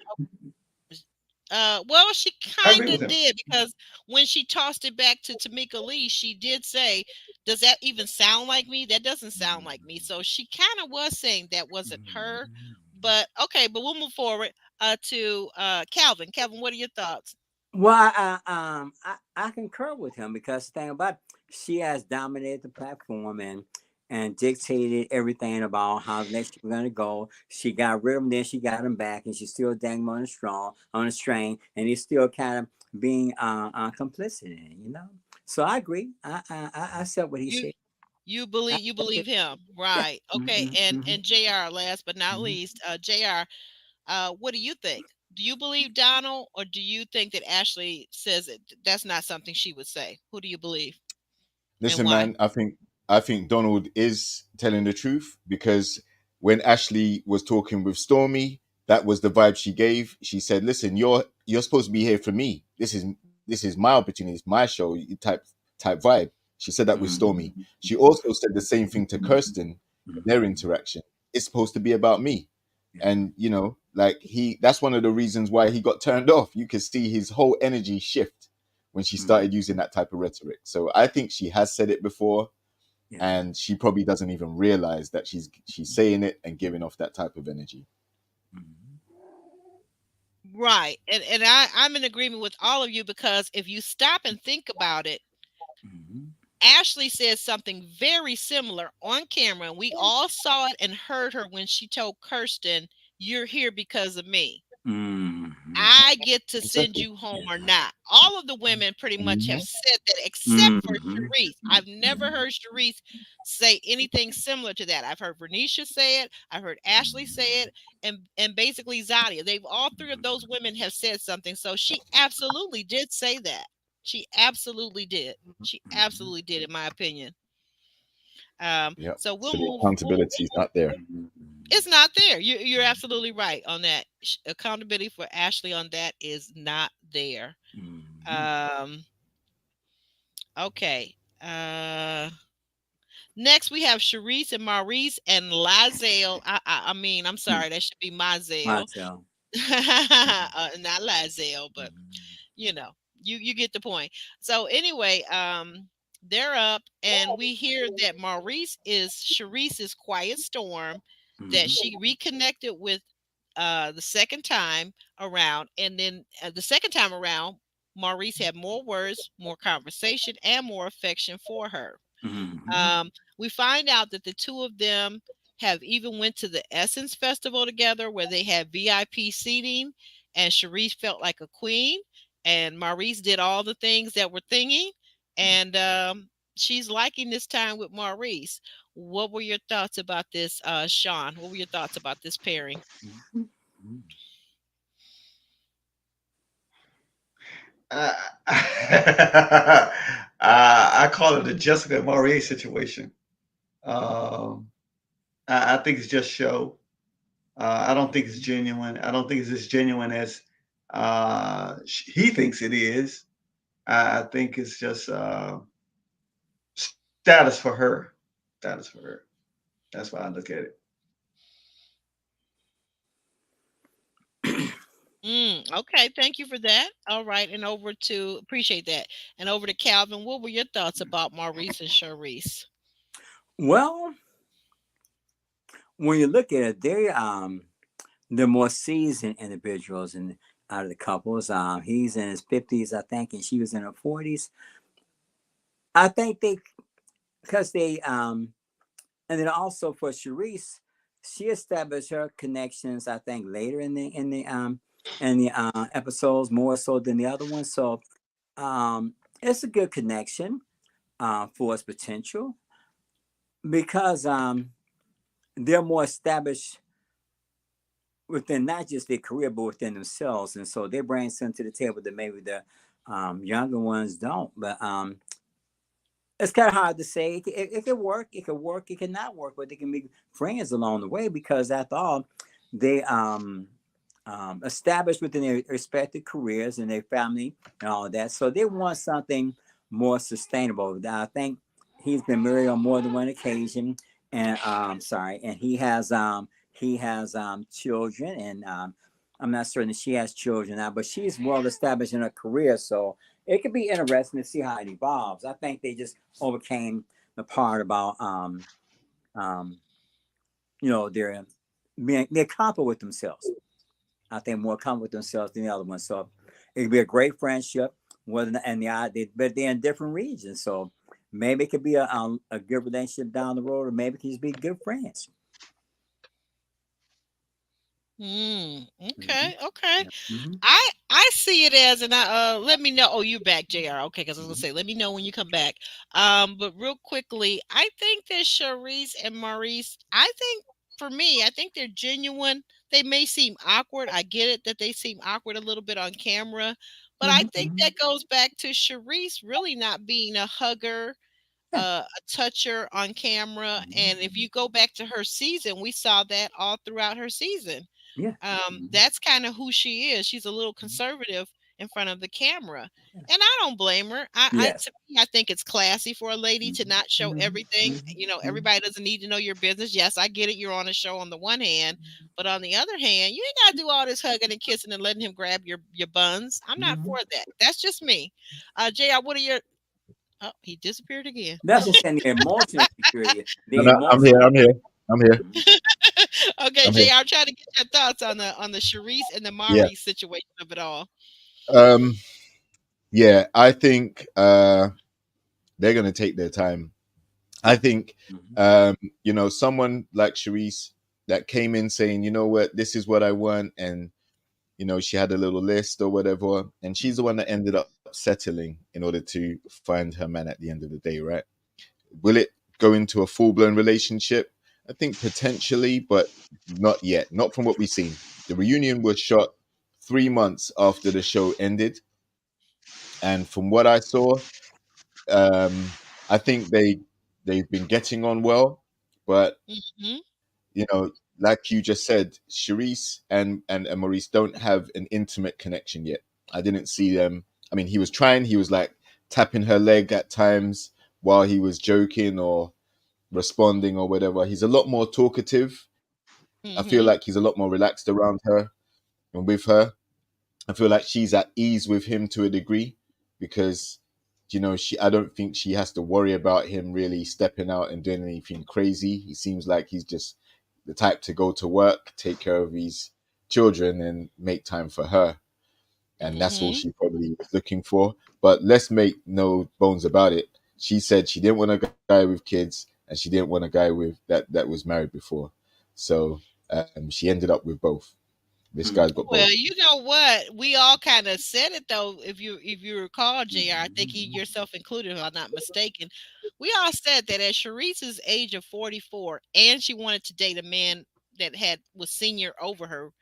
Well, the idea that he's never been married and doesn't have children kind of negates the fact that he's probably not a family man and he probably doesn't want to be married. So, Yeah. I mean, how many men running around that are 50 can say that they're truly family oriented men? I mean, how is that possible? Yeah, Like, that's there's true. But there's Sharice 61 doesn't. women out here for every guy. So you had 6 chances for every woman you met. And you're telling me it's kind of like Lizelle, like Sharice pointed out, that Lizelle is still single and he's the eldest of all his brothers. So the two don't Yeah, coincide for me. I know. And she threw that shade knowing that she's old and doesn't have kids either. She's in the same spot as Lizelle. She ain't got Did no you say kids. old or did you say older? Because I He thought meant to because say I could older. have I'm gonna give swore I him. heard you Give him say that. old, but I think you meant He meant to say older. older. Yeah, like Sharice is of a substantial age. She's over 40 and she doesn't He's have over 40. children herself. So for her to take that shot, I was like, hey, you must think. Listen, Maurice has kids, and just because you're dating Maurice doesn't mean they're yours. You ain't got kids, so you're trying to throw shade on someone, and you're in the same situation, right? I, But I think, yeah, go ahead. Go ahead. yeah, but I think they're taking their time. Like there's no rush. He hasn't even been to Miami yet, and unless there's an intimate connection built and a solid foundation, I don't see them going too deep. To be honest, while those walls are up and you can't touch me and you can't we're not there yet, and this that cool. All right, let's just keep it civil. We can go out on some dates. We can get to the front row of the crowd and you can see them up close and personal, whoever's performing. We can do all those type of things because I got the money to do that and take you out on these dates and make you feel special and create memories. But until they get further and deeper into their connection, ain't no one moving nowhere. No way. Well, though some of the people out in our chat are saying that Maurice is going to take his time with her, and I agree. I think that Yep. Maurice, as an attorney, he's respected from what I hear in the area of New Orleans, and he's very prominent. He is going to take his time, and I think one of the things that if I'm Maurice, if I were him for just a moment, I would like Sharice, but I would be concerned about her temper and this explosiveness Exactly. that she does. Like you can't be my woman. I'm prominent. I have a reputation to maintain and my image. Mm-hmm. And here you go going off. We're at a soiree or a gala event, and you go off on somebody. That's not going to work. Exactly. I need Nope. you to be a nurturer and to me. You're 40-something years old. You know how Yes. things Come go on, Calvin. Come on, Calvin. about quality and integrity, and you should be given more than just focus on yourself. Because at a certain stage, your understanding of what it takes to have a relationship, a substance should be so much different. 30-something, 20-something, we understand, but 40-something moving towards 50, you should have a more level-head perspective about what you need to give. If you have not been married and you're 40-something years old, I'm not saying you're old, but you're a seasoned individual and has had more than your share. If you don't know what it takes to make a relationship worthwhile and sustainable, then something wrong with you. Mm-hmm. With you, not them, but something wrong with you. Exactly. That's fact. Look at Because yourself. Look at yourself. Even if you have a relationship that you've been in for a long time, where it needs to be improved, look at the work that you need to bring to the table, not just somebody else. yeah, I agree with you, Calvin, 100%. Because we go through different stages in life, right? And different things take different Meaning. priorities, meanings, and relevance And to us. And once you get to let's say you get to 40, which is a milestone, right? That's right. Yeah. Your priorities shouldn't be the same in life or in dating or anything as they were in your 20s That's or your right. 30s. But Like, that's there's supposed to be growth and evolution, evolving and maturing. and Mhm. right. And as you go through life, you go through different experiences. Some end up having families, and unfortunately it doesn't work, and some go a long time waiting to find that family and create one themselves. Mhm. But you know, Maurice is right to take his time, because as we've seen, the slightest thing that irks Charisse, she's capable of going way off, and it will be in public as well, and it won't be nice, and he won't be able to outtalk her and stamp some type of authority and say, listen, do you know who I am? He can't do none of that. He Right. seems like a suave guy, a charming guy, and the Mhm. best thing he can do, if that happens, is to take his ball and go home. No, don't play There with you go. her. Just do the mature thing. Just like I was Mhm. saying with Donald, don't get into confrontation. It's never going to end well for you as a man. The best thing to do is to Mm. say, okay, you want to be hostile. I can't deal with that. I'm sorry. I have to Mhm. block you, and I have to go my way. You go yours. No shade, no offense. We can be friends if you want to, but I'm not going to go back and forth and fight with you. No way. Oh, okay. Very good points. Very good points. Sean says he has something to say. Go ahead, Sean. Let's chime in. I mean, I don't know where we are in the conversation, but I'm thinking we're still on Sharice and Maurice. Yes, we are. Yeah. The only thing I did not like, the only thing I did not like was the fact that, I mean, I know it's an hour-long show because there constraints of time or what have you, because they have another Ready to Love coming up this week. But the only thing I did not like is how they curtailed Maurice and Sharice's story and preempted that with Maziel and Vernicia. They interjected them right on in there. I mean, Right. I don't like the way they put that one on in there. To me, I mean, they should have just given her a moment to shine. Hey, congratulations, Sharice, you and Maurice Mhm. together, what have you, blah blah blah.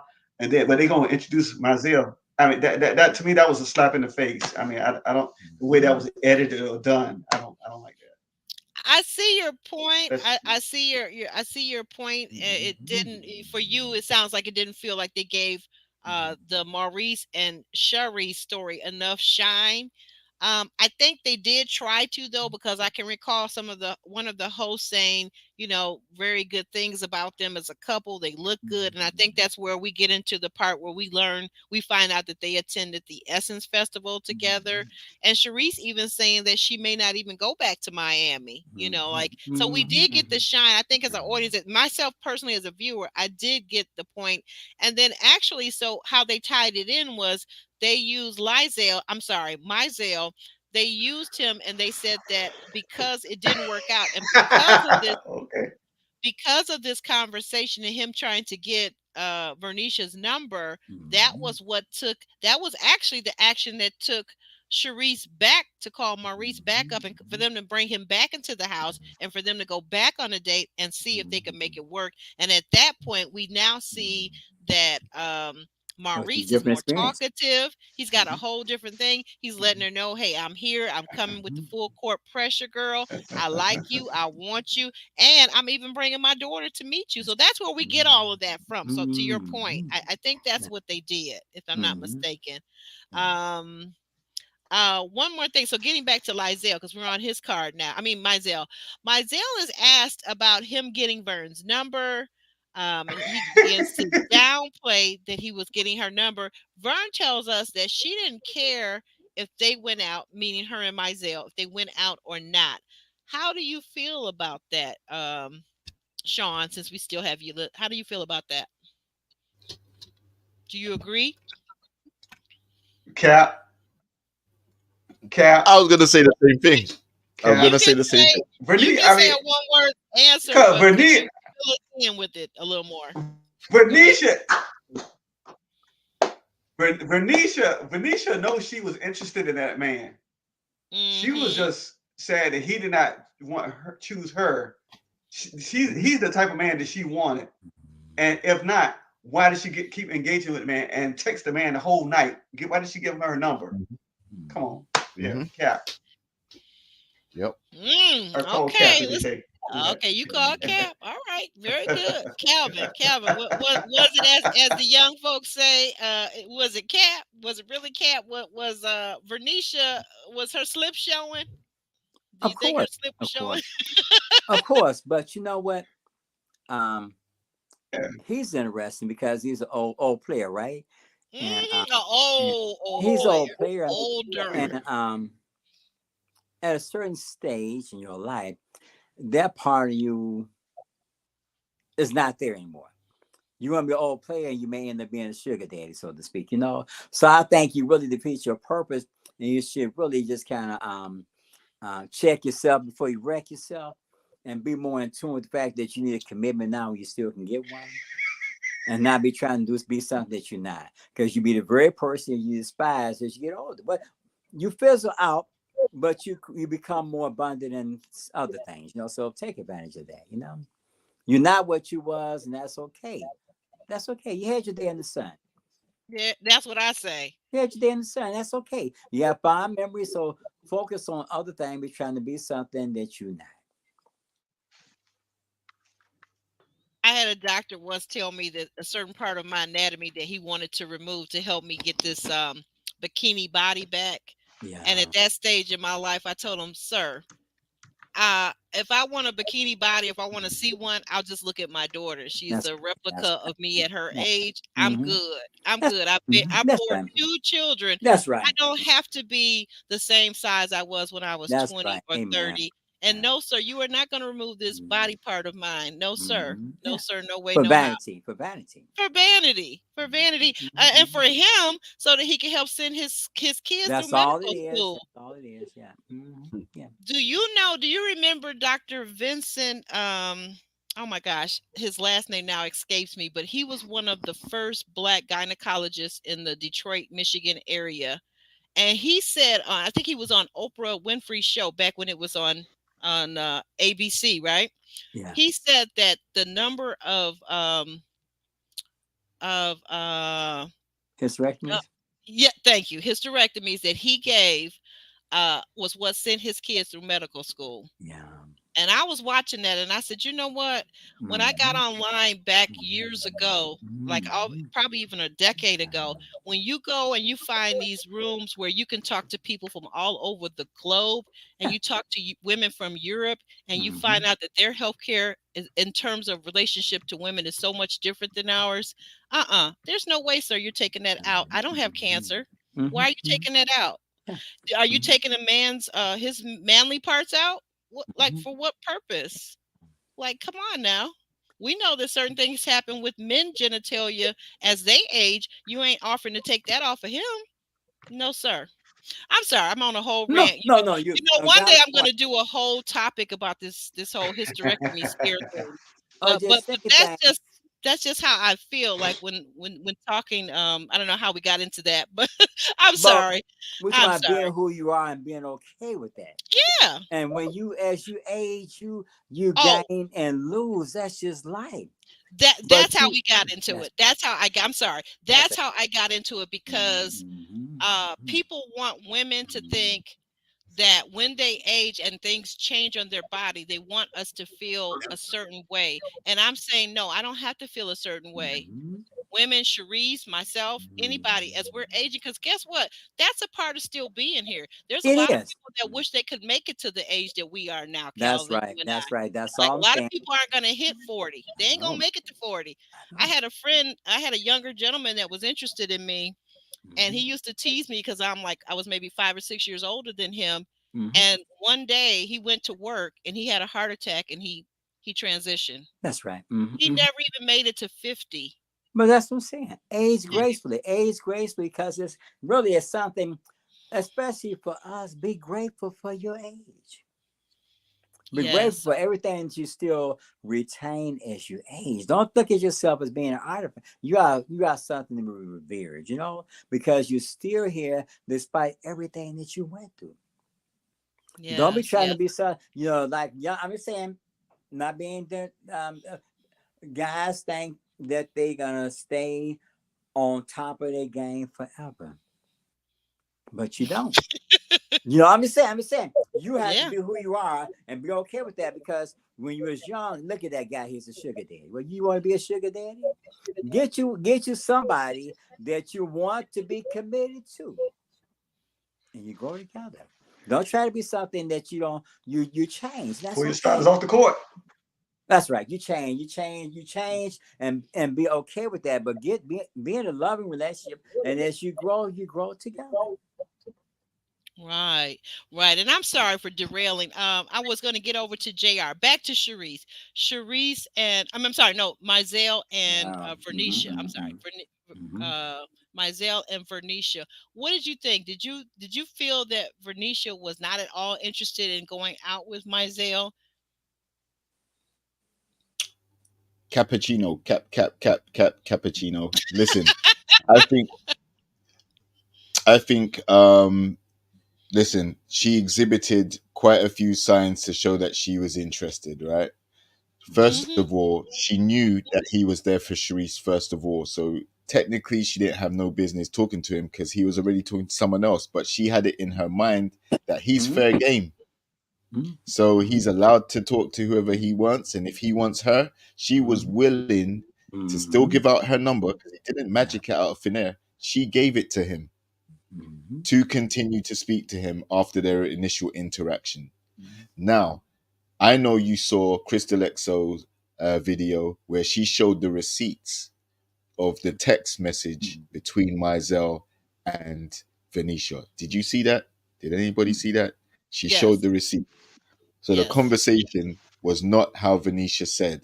It was actually Venetia who said, "Oh, like he said, thank. It was nice meeting you. Hopefully we can talk sometime soon." Venetia's reply was, "Tell production you want to go on a date with me." That Mhm. was her straight reaction. So Right. it was her that She did. initiated it. Hmm. So Mm-hmm. why would you do all of that if you weren't feeling the brother?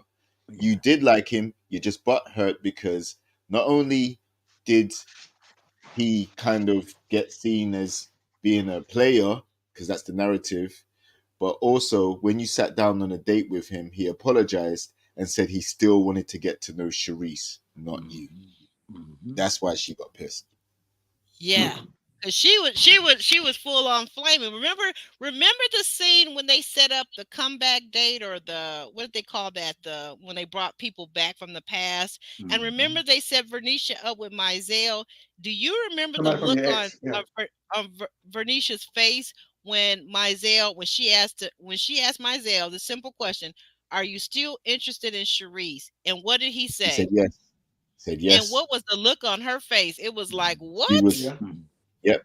Because listen, Venetia's main thing that she said, not only on this show, but on her own season, is you're not going to downplay me, right? So if she Yep, feels yep, like she you're said trying to that. downplay her connection, or you're only interested to a certain extent, but you like someone else better, any type of stuff like that, she really takes it offensively. Like it's not an ego thing. Anybody would in that situation, but how she reacts, she Hmm. really, like, it's the one thing that seems to set her off very quickly. Mhm. You're not going to downplay me, and then that feeds into her attitude of, okay, well, you know what? Now I'm gonna go treat Tabari like this because you know. And the Mm, thing is, I think mm, her and that's Mizell not working out is a good thing because listen, he's there for a good time, not a long time. All right. say that Mhm. And again. Say that twice and for the cheap seats. Yeah. yes, but the thing is, she is confused about what she wants. She Mhm. hasn't identified whether she wants to be a traditional, Mhm.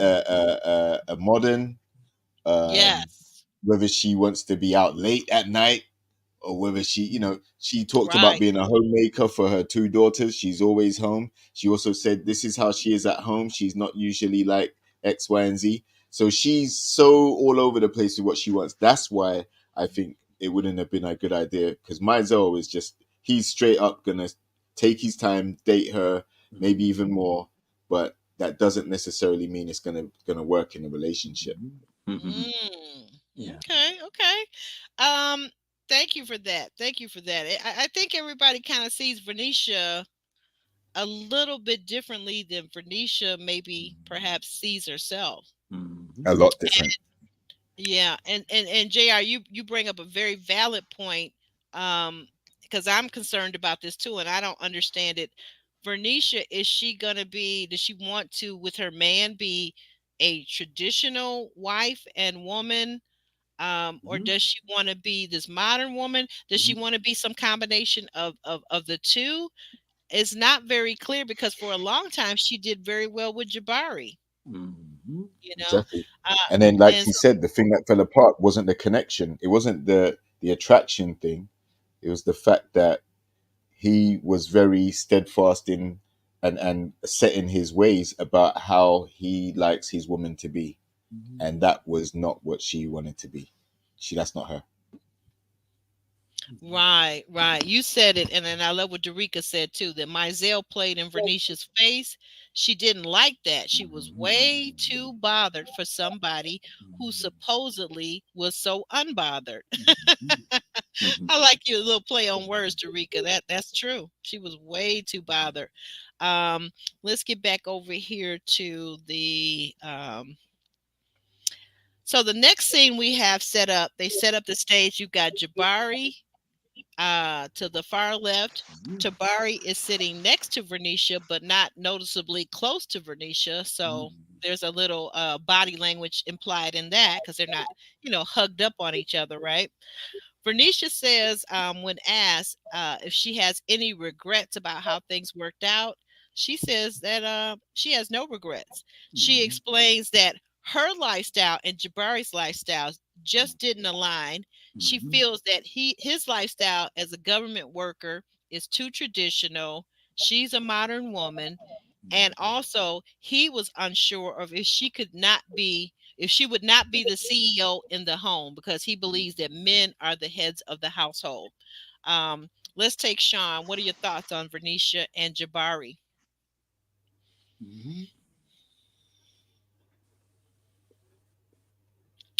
Sean? I think we have a little bit of a lag with Sean. Well, I think with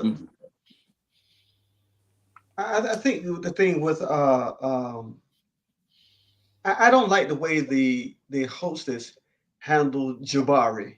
I understand what he was trying to say, but I think he phrased it a little wrong. When he says, "So how you gonna be a woman?" I don't think he really meant it that way.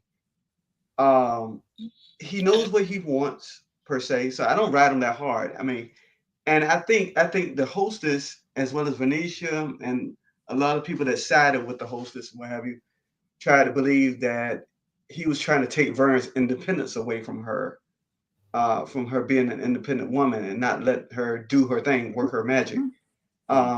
However, I, I can see his point of view. Both men, I think, were good for Venetia, but I don't think Venetia is attracted to those kind of men. I think she likes men with a little edge to them, like Joel, like a lot, Maziel. I'm gonna say Maziel, that's like you see it. But I think she's into that kind of man, not a man that's straight Mhm. laced, probably like Tabari and Jabari, or regimented like Jabari, that's disciplined Yes. and works a straight 9 to 5, come home, do it. It's kind of routine, what have you. Maybe that to her that's boring. When I kind of get the feeling like she Mhm. likes to be out and about, likes to be seen, and she Yes. she has this idea. I think she wants to be seen. I mean, I'm not gonna ride her clothing style choice or what have you, but you could tell definitely that she really wants to be seen. She really Right. wants to be Noticed. seen, Noticed for and sure. not just heard, but seen. Seen. Yeah, she want to be noticed. She want to be noticed, not necessarily heard, but noticed. Yeah, yeah. Very good. I like your That's what I explanation and believe. your take on that. Thank you. I appreciate it. Calvin, what do you think what's going on with Vernisha and Jabari and the whole he wants a traditional woman they were hitting it off for so long, so well. But then when they got down to the meet the friend, and she brought her friend Liz, come to find out that he is very strong in his traditional sense. I mean, like some men are traditional, but they bend more to the modern times. They will have some flexibility. When they told Jabari that he should bend, he says, I'm just not gonna bend like that. And he got a little puffed up in the chest. And I think I understand what Sean is talking about. He isn't wrong because he wants what's right for him. That doesn't mean it's right for every man, but what's right for him. I don't knock him for that. What do you think about that, Calvin?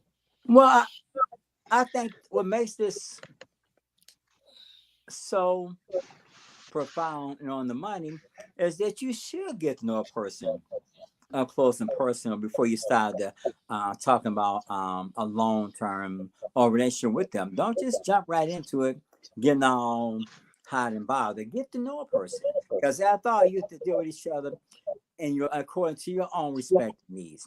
It's good that you sit down and state what your expectations are and what your needs are.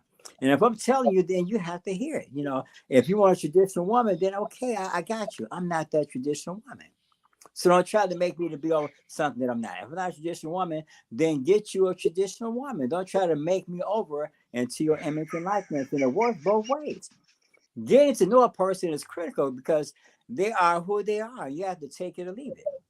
Whether that's Bernice or Tabar. If it's what you like, it's what you like. Don't try to get me because I look good or feel good to you, but I may not be good to you because I'm not that person, you know? Don't try to put me in the position that I'm not. And then I'm not that person. You get offended, or we get divorced, and I get half your money after 6 months. Okay. So let's get to know one another up close, front, and person, and be okay with me being who I am, because I'm going to deal with you based on who you are, you know? The problem is that when you try to make somebody be something that they're not, and then you get offended about it. I want to ask you a question that's on the screen. Kiki brings up a very good point. Just our opinions, because we don't know Vern. We never met her. We understand that. Calvin, do you feel like Vern missed out on Jabari, on a good man? What do you mean by a good man? If he wants something that he wants to be, by her not being a little bit maybe more flexible, because I kept thinking back when they had this issue pop up, I kept thinking that to me, if both of them would bend a little bit, why couldn't they meet in the middle? but that's just it. If you're not willing to give that part of yourself, reinvent yourself, then it's not gonna work. You can be a good man for certain things, but if I want to be coming in at 1 o'clock in the morning from a meeting, gathering, and you've been in bed or been fussing because you want me to be home at 6 o'clock, then that's not happening. You want your breakfast, you want the dinner on the table, and sitting around watching TV. But at 10 o'clock, I'm out doing some power. I'm doing some stuff to empower me, and then I'm not ready to come home at 10 o'clock. I may not be ready to come home at 1 o'clock if I come home. Are you okay with that?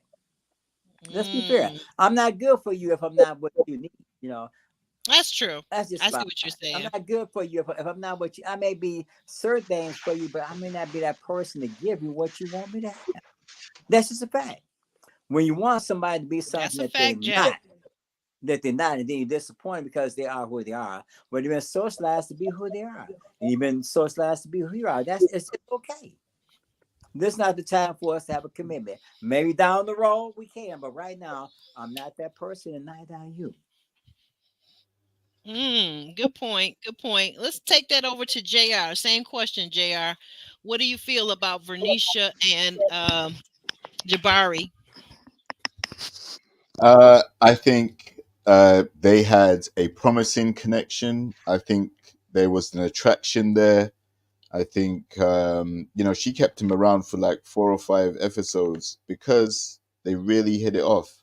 But when it came down to the meat and bones about what life would look like in a relationship, I hate to say this and burst some people's bubbles out there, but if there are a lot of guys who, when they finish work, they want to cuddle up with their girl You know, maybe have dinner, just chill out and relax, and you know, spend time with your woman. What you're probably not gonna want to do is come home and have a TV dinner by yourself, and you know, at 11:30 when you're ready to pass out, your girl's now coming in the door. Like, you ain't gonna see each other and spend that quality time. You've got to be up the next day and at work for 9 o'clock. She, having come in late, her schedule is completely different. So where do you actually spend the time together? So yeah, the attraction may have been there, but she is not the lady for him. Even though they were amicable in the way they split, he's now got a relationship. She chose a different path. And, you know, she said if she wants to have a good time, she can still holler at him or whatever. No, you can't. He's got a girl now. So you have to go and find some other friends because, you know, you missed out on Jabari. That is it. You missed out. You could have tried to, you know, have a relationship with someone that was genuinely feeling you, has a solid 9 to 5, which probably means a pension, has a government job. It may be regimented and boring, but at least you know it's stable and you already have a connection with him where there's an attraction there. So you were basically using Tabari just to stay on the show because you didn't end up with Jabari. That's how I see it.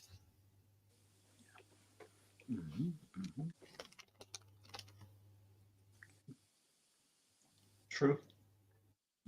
Facts. Mm-hmm. Oh, wait a minute. Okay. I guess I had it muted. I was just talking away. I was asking the question. I was asking the question. Kiki was asking, do you all agree that what some people were saying, that Vern needs to take parts of Tabari and Jabari and mush them together? I think Nope. as women, we've all been there before where we knew And we were guys dating too, and guys. And we'd say, if I could take these qualities from this man and mush them together with the qualities of that man, I would, in fact, have the perfect man for me. Do Nope. guys ever think like that? I mean, come We all on say now. that. Tell me you haven't say met that. two We say women. that. We say that. One had this over here This and is the other had Build-A-Bear. that over This is there. Build-A-Bear. Did you Yeah. build a Exactly. bear? Mhm. Is that what Listen, it is? This is Build-A-Bear. it's not a good idea.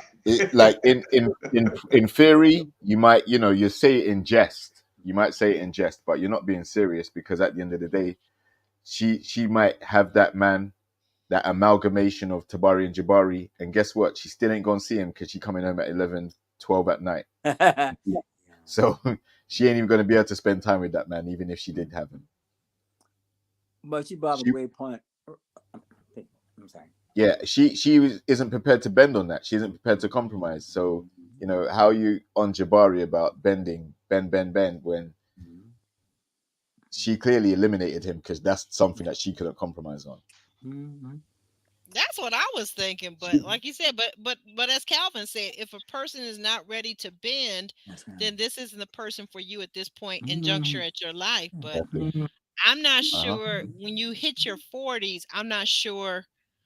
Sometimes people get more rigid as they age, but I think that's probably not the best thing for us as we age to be so rigid if we're single and we're saying we want a mate.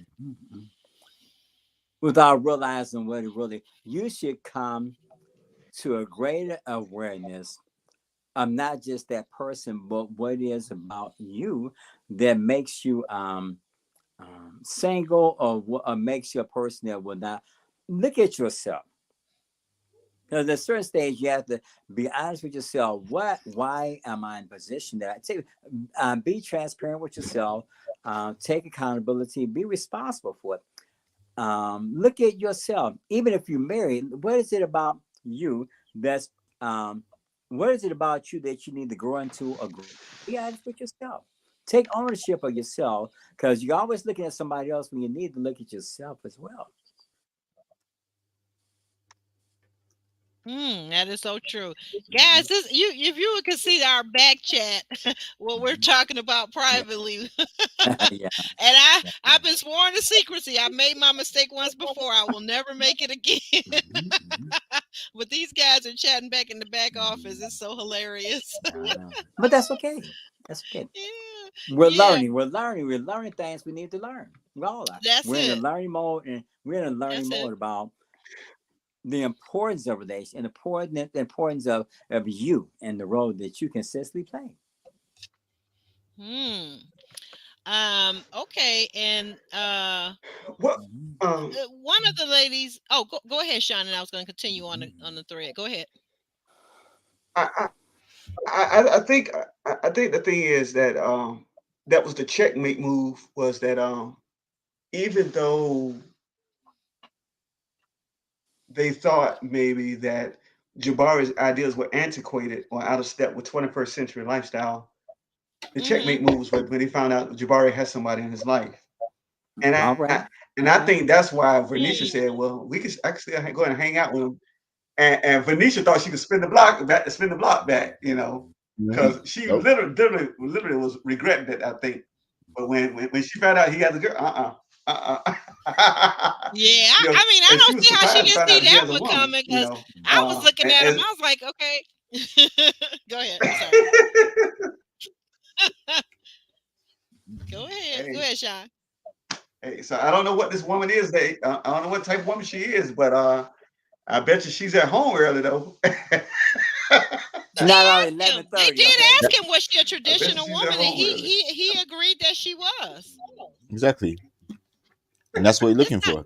It's not Yeah, hard to find yeah. a traditional woman still in the South. It's not, and it's not And that's hard to why find. I took issue with the hosts because they tried to make Okay. it seem like the traditional woman is down is out.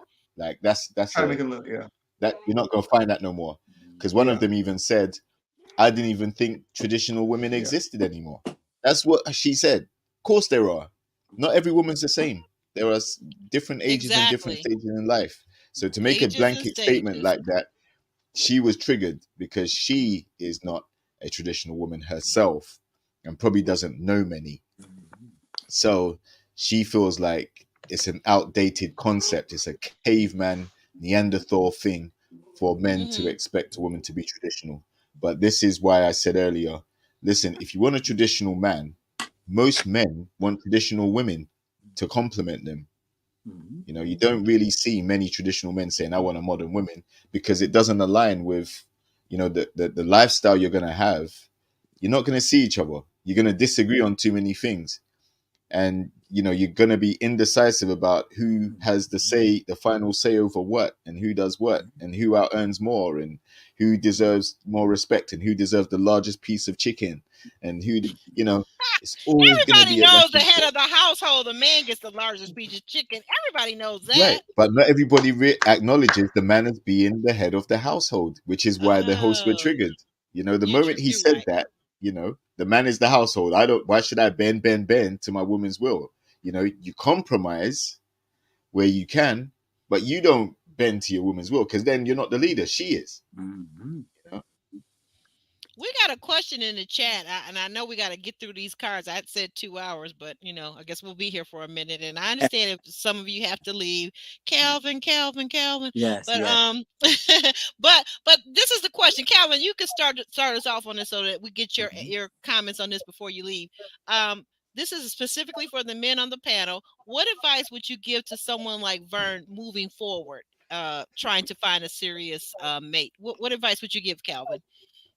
Well, let's be fair. Um, Traditional. What do you mean? Tradition based upon the 50s, a tradition based upon the 80s, a traditional based upon now? Because the thing about it is that people have careers, they have desires. You in a marriage, but you're still an individual. But you That's still, correct. if you want to be in a marriage, you have to be in a marriage because it's Mm. about us. It's not about individualistic gain. We have to be a collective entity. And I think the biggest problem that people have now that they want to focus on themselves, but you do the relationship an immense disservice. So the things that's required, you have to be willing to give that. Communication is number one. Hmm. Being able to say how you feel, and we're fighting about it. You can't fight about your if you are in a commitment, you don't want to feel like you're sleeping with the enemy. Right. And if you Right. do, how long you have to cut. You can for a moment, but how long that moment is going to last is entirely up to both of you. You can be sleeping with the man and the enemy for too long, and then you break down to irreconcilable differences. You know. But even if you are being adversaries, you can work towards resolving that because the relationship cannot persevere if you're at odds with one another. You know. It's a lot of give Mm, and take in relationships, whether you married or committed to one another. You still should be committed to one another to bring out the best because you can bring out the good, the bad, and the ugly in a relationship. Being honest, you can bring out the best in a person or the worst. And once that person rears up, are you able to put things where they can be mediated? Or does it go from bad to worse, you know? Be honest with yourself and what you really need and what you desire and what you're willing to give. And because the relationship does not, it goes off of love. It does not go off of being contemptuous. It diminishes, and it's not the quality relationship that you need when your enemy is in your household. It doesn't work well. It doesn't work well. The personal space is important. Think yes, like you yes. share personal space with somebody, whether you want to or not, because you live together. You want it to be a Mm-hmm. cocoon or a tomb. It's up to you. Hmm. Mhm. With that advice, would you give a woman in Vern's situation that wants a mate and she's maybe meeting a lot of men that say they want a somewhat traditional wife or a traditional woman to be more nurturing, to be at home more? What specific advice would you give in that particular instance? You would say that maybe be more flexible, or what would you say? Well, be more nurturing, be more at home more, because I thought this is your home. It's not just a house. Mm. It's where you give significant meaning to and substance. If you don't want to give what it takes to be married or committed, don't waste a person's time or yours. You know. And next thing you know, you're 40, then you're 50, then you're 60, and you're looking at yourself and saying, "Where did all that time go?" And I'm still Hmm. stuck on this facade of what I need, and you really life has passed you by. Hmm. Right. Because you're too stuck on yourself. Because that when you get married or committed with somebody, the self ceases to be. That's just a fact. Hmm. Mm. Hmm. Okay, we're gonna take. Thank you for that, Calvin. Very good advice from a happily married man. Sean, we're gonna take it up to you. What advice would you give? As you saw the question that was up, basically, what advice would you give to women like Vern, who are seeking a mate and they're running across these men that say they want a more traditional woman? Is there any advice that you would offer? Well, I think with Vern, one is what is her distance in the relationship? Now, if you look at it, from Houston to New Orleans is only about 5 hours. Um, Okay, so I don't think that was a mountain to overcome. that's what I thought. As she told with Tilbar that him going to Mississippi was a little bit further than 5 hours. But so what is her distance she's willing to commit to? Number two, what type of man does she want? Does she want a man that's going to value her and treat her like gold and honor her as a queen as she is? Or does she want a man that's going to be in the streets, that's going to co-sign with her lifestyle, let her just do whatever she want to do, come home whenever she want to come home, what have you? What type of man does she want? She's what, 43 years young, 42, 43 years young now. I think sometimes you have to get to the point that you're not 25, not 30 anymore. You have to do better and want better for yourself. So what exactly is it that you want? And then, where can a man add value to your life that you may be deficient?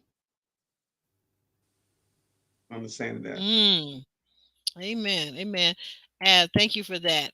JR, you're gonna have the final say. So any advice the ladies are saying, what advice would you give the women who are running into men who say they want a more traditional woman?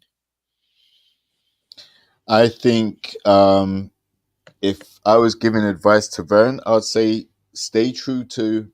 No, first of all, be clear on what it is you are looking for.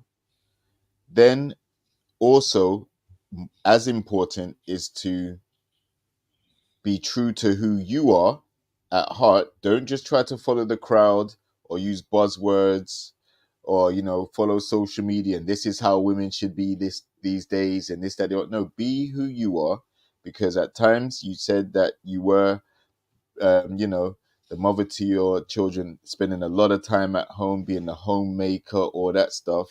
If that's who you really are and have been for over 20 years, don't try and change it up now because of the fads you see on social media, right?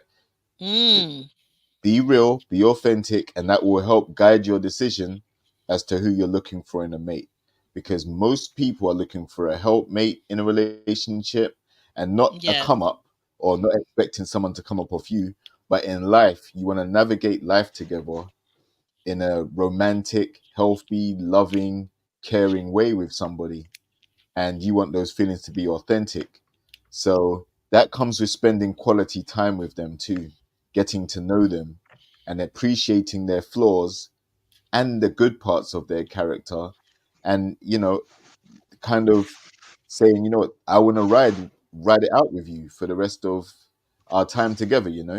So I think be clear on what you're looking for and who you are first of all, and everything should fall into place. If you're unclear and you're mixed up and confused about who you are in your identity, you're mixed up and confused about what you're looking for in a mate, then you're always going to end up in a situation where you have two, three, four guys presenting different things that you may be attracted to at certain points, but it's not going to have the complete, they're not going to all be in one person. It's going to be scattered between three or four different energies. And you don't even have time for that. You don't even have time for one man to come home to at 5. So how are you going to Mm. juggle 3, 4 men trying to chase you? Mm. We can see where JR stands. Tell him, Mr. VIP. You tell him. Okay, so thank you for that.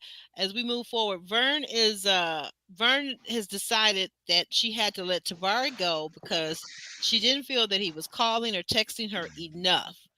He seems to act like he feels that he was blindsided at the end.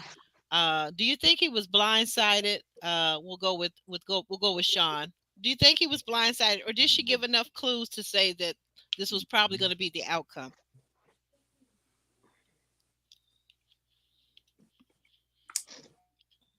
I mean, I only heard her say it once that especially at the birthday party when he came to Zania's birthday party about him.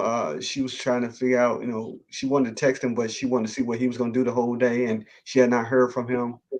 I don't know how much space and time is in between those two shots or what have you. But I agree on Tabara's end that communication works both ways. It's the phone just doesn't work one way. You can call me just like I can call you, or Okay. what have you. I mean, I don't think.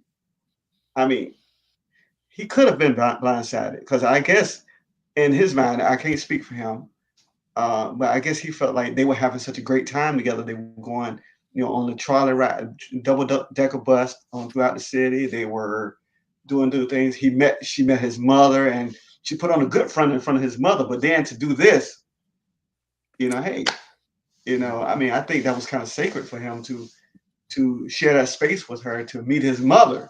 Whereas everybody else had their friend, but this man has his mother and Right. his brother. So Yeah. it's blood kin. And I think he felt very let down by that. That I mean, that shows I was digging you. I'm not just going to bring anybody for my mother's approval, what have you. Mhm. So I think he was very much blindsided.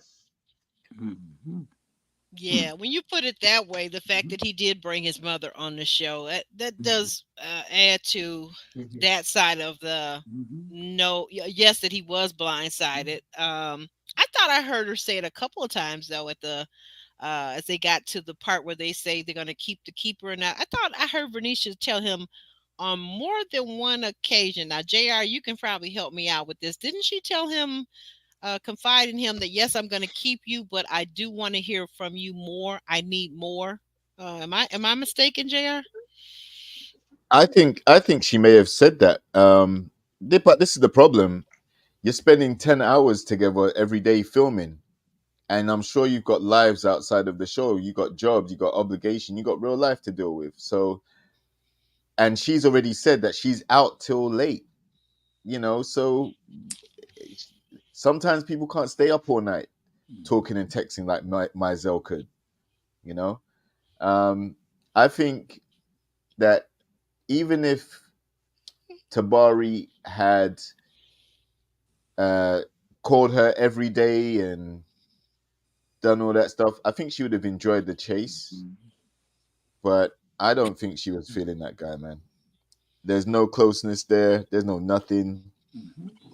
I think she was doing what Kirsten was doing, which is basically just being with Tabari just for the check.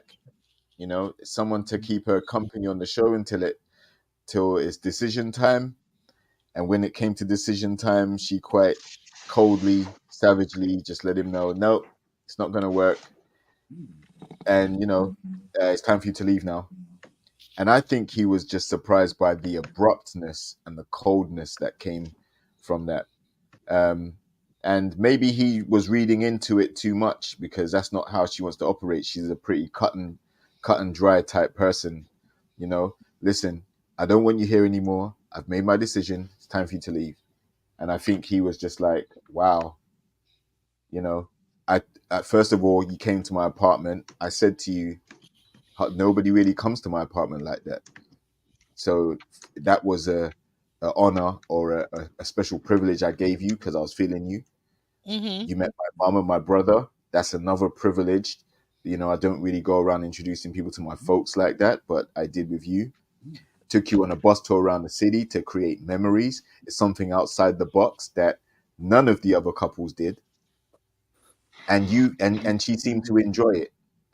So I think he was kind of feeling like there was more of a connection building deep down in her mind. I feel like she already made her mind up. Yeah, I'm just going to ride it out with him until the end, and then he's got to go. She was spoiled by her connection with Tabari, with Jabari. Jabari, yeah. He ticked more boxes. That's why I think she should have worked harder to see if she could bend more. I mean, like, nope, she ain't gonna bend. At some point, there's a what's that term called? There's a loss. There's a decline in your returns as a diminished returns. Thank you, diminished returns. So at some point, as we age, as women and as men, if you're out here in the dating world still, or returning back to the dating world because of widowhood, relationship didn't work out, marriage ended, divorce. At some point, there's a diminished return as we age, and even the fanciest, sexiest, cutest woman, handsomest man, there's a diminishing return. And I'm thinking, if you met, like to your point, JR, if you meet someone that checks off 8 or 9 out of your 10 boxes, let's say, let's use that as a number, 8 or 9 boxes are ticked off, then why can't you bend on that one last box of what you want or how you perceive the relationship? Why can't you even give it a try? I mean, like, give it a try. Because on her live, she said, why should women settle? You know, she's obviously got this vision in her head that Mr. Perfect's out there. Yeah, like on her live, she said, listen, she doesn't like the way women are saying she should have chosen Jabari or Tabari or anything like that. No, they went for her because they didn't fit her ideals. And she doesn't want to settle for anything less than what she feels she deserves. Which means she's looking for someone to perfectly meet the criteria that she set. How easy is that going to be? Well, obviously it hasn't happened yet. So, you know, I don't know how long she's prepared to wait before she wakes up and realizes that there's no Mr. Perfect. There is none. Everybody has good points and bad points in different areas. And, you know, like when you find someone that you have chemistry with, then you try to see how far it can go. Oh, Oh, thank you. I'm sorry. I'm getting thrown off. You guys, I got an ADHD brain, right? So as I'm multitasking, and thank you for the guys that are coming in. You're in the bushes. I see you, Alex. I know you're out there. But anyway, back to Tyronda. I finally understood what you were saying. You're talking about my good friend, brother Calvin over here to the left, to my left on the screen. That is his book. He is actually an author, and Calvin, she thinks you remind her of Pastor Cal from Married at First Sight, the book that's behind you. He is also an author like Pastor Cal, but unlike Pastor Cal, he really truly believes in the Holy Bible, because this Pastor Cal that we've been seeing, and you guys go over, if you haven't checked it out already, check out our video that Sean and Kimberly and I did earlier today on the latest Married at First Sight episode. We recap that, okay? I can't get these words out. They're just too tough for me. I'm sorry, JR. Back to where were we at, JR? Help me out here. My ADHD brain is about to explode, literally. Yeah, basically, I was just saying that Vern's looking for Mr. Perfect to match her criteria, but unfortunately, he may not be out there. Yeah. In the amounts that she may think. Like, it's very rare to find someone that meets 100% of what you're looking for. You might find, out of the 10 things on your list, you might find someone that has 5 or 7 or 8, and it depends how much of a chance you're willing to give them, and it also depends on what those particular strengths are in, like in terms of how you prioritize what you're looking for. So, if you're looking for Mr. Perfect, someone that's gonna, first of all, not want to see you when he gets home from work. You're going to stay out to 11:30 at night. Let's mirror it. Let's say Venetia found the exact male equivalent to how she is. Yeah, someone that's got 2 kids, Okay. has a job which keeps him out to 11, 12 at night. So they both finishing late at night. How much time are you going to spend with each other? Not much. And if you want to be seen going to galas, going to events, going to premieres, going to clubs, all these different things, like, that's more of a show relationship. You just want to be out in public doing lots of things instead of being at home working on your relationship together. So I think, you have to work out what you want. Do you want to be an IG couple, or do you want to be a couple for real, real? Go ahead, Sean. Thank you for that, JR. Well, yeah, and to tie in with everybody else, I think it, like I heard it in a movie, one time, Tyler Perry movie, about the 80-20. Do you want to give up the 80% unsurety for a 20% surety?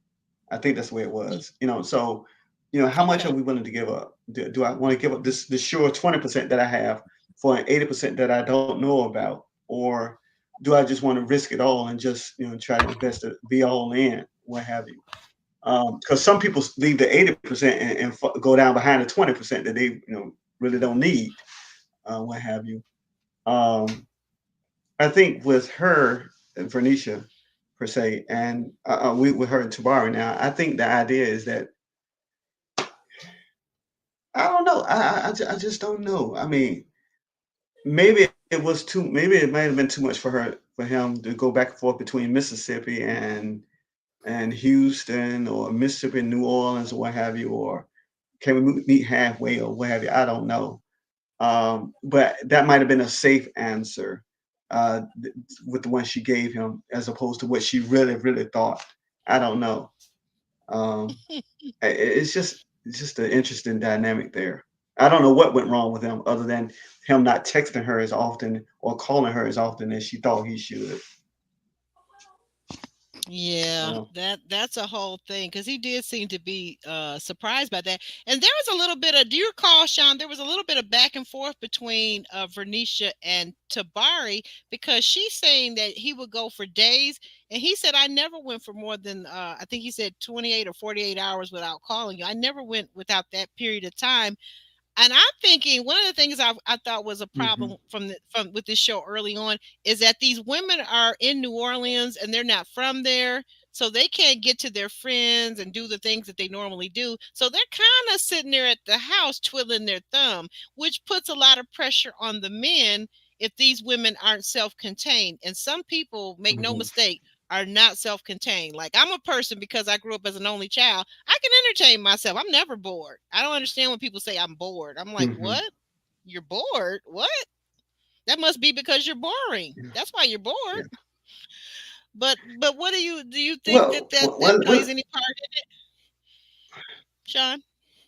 let's put it like this.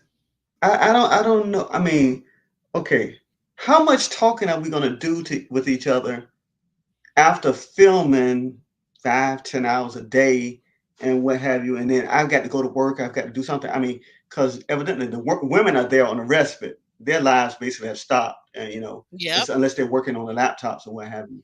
But the Yep. men, they have to keep working. They have to do something to make a living. So I mean, I don't think Yes. the men are getting heavily as compensated as the women are. So I've got to juggle life while you basically here on vacation so much.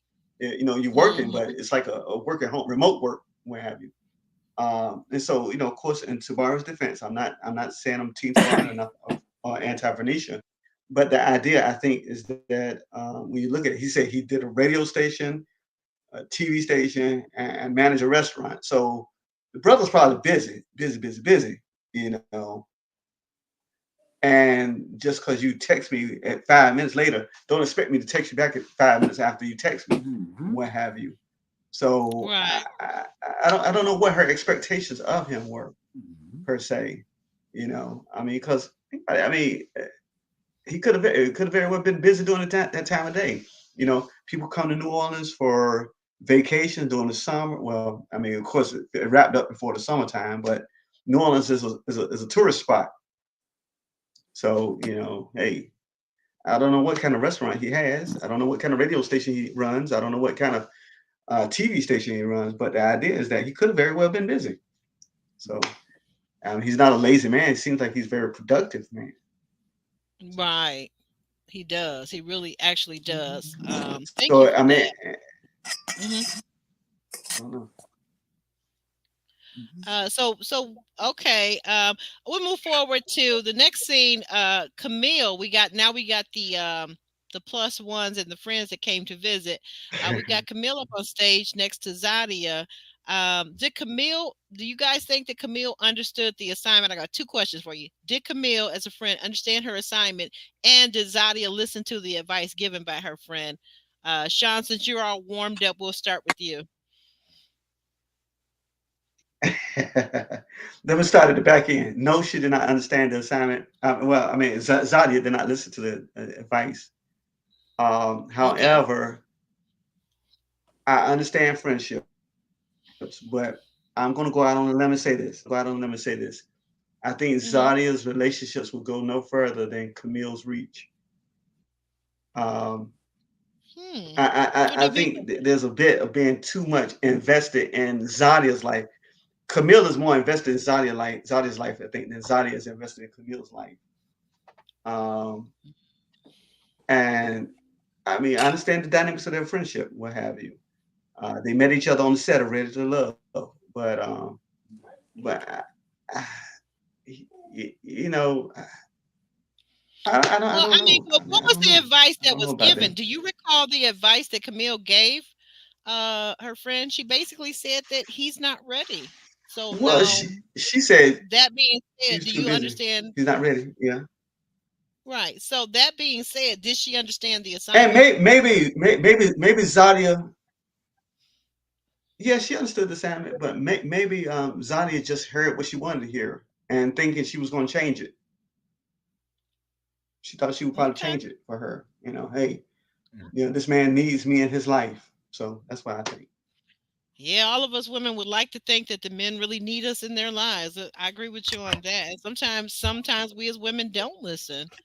Um, And that works Calvin, both ways, though. go ahead. Yeah, go ahead, JR, because we'll wait. I'll see if Yeah, Calvin's that coming that back. works both ways. Like us men, we also need to feel needed. Like we hear a lot of independent women, and I don't need this, and I could do bad all by myself, and all this other stuff. But you Right, know, right. like us traditional guys, in most cases, I assume want to feel like their girl, their wife, their woman has a need for them in her life, right? Yeah. I think Camille definitely understood the assignment. She gave some very good advice. She was able to see and listen to what Cam was saying. Zadia was blinded by, I don't know, maybe the looks or the attraction or whatever it is. But Or the hot and heavy time, perhaps, allegedly. yeah, that took place. Yep, the clapping of the cheeks may have blinded everything. But I think she gave her good advice. She said, to what listen, listen to what he's saying. He's saying, look, maybe in a year he'll be ready, but right now he's got his hands in so many pies. His Mm-hmm. focus is on is working and providing the stability for the lifestyle that he wants to live.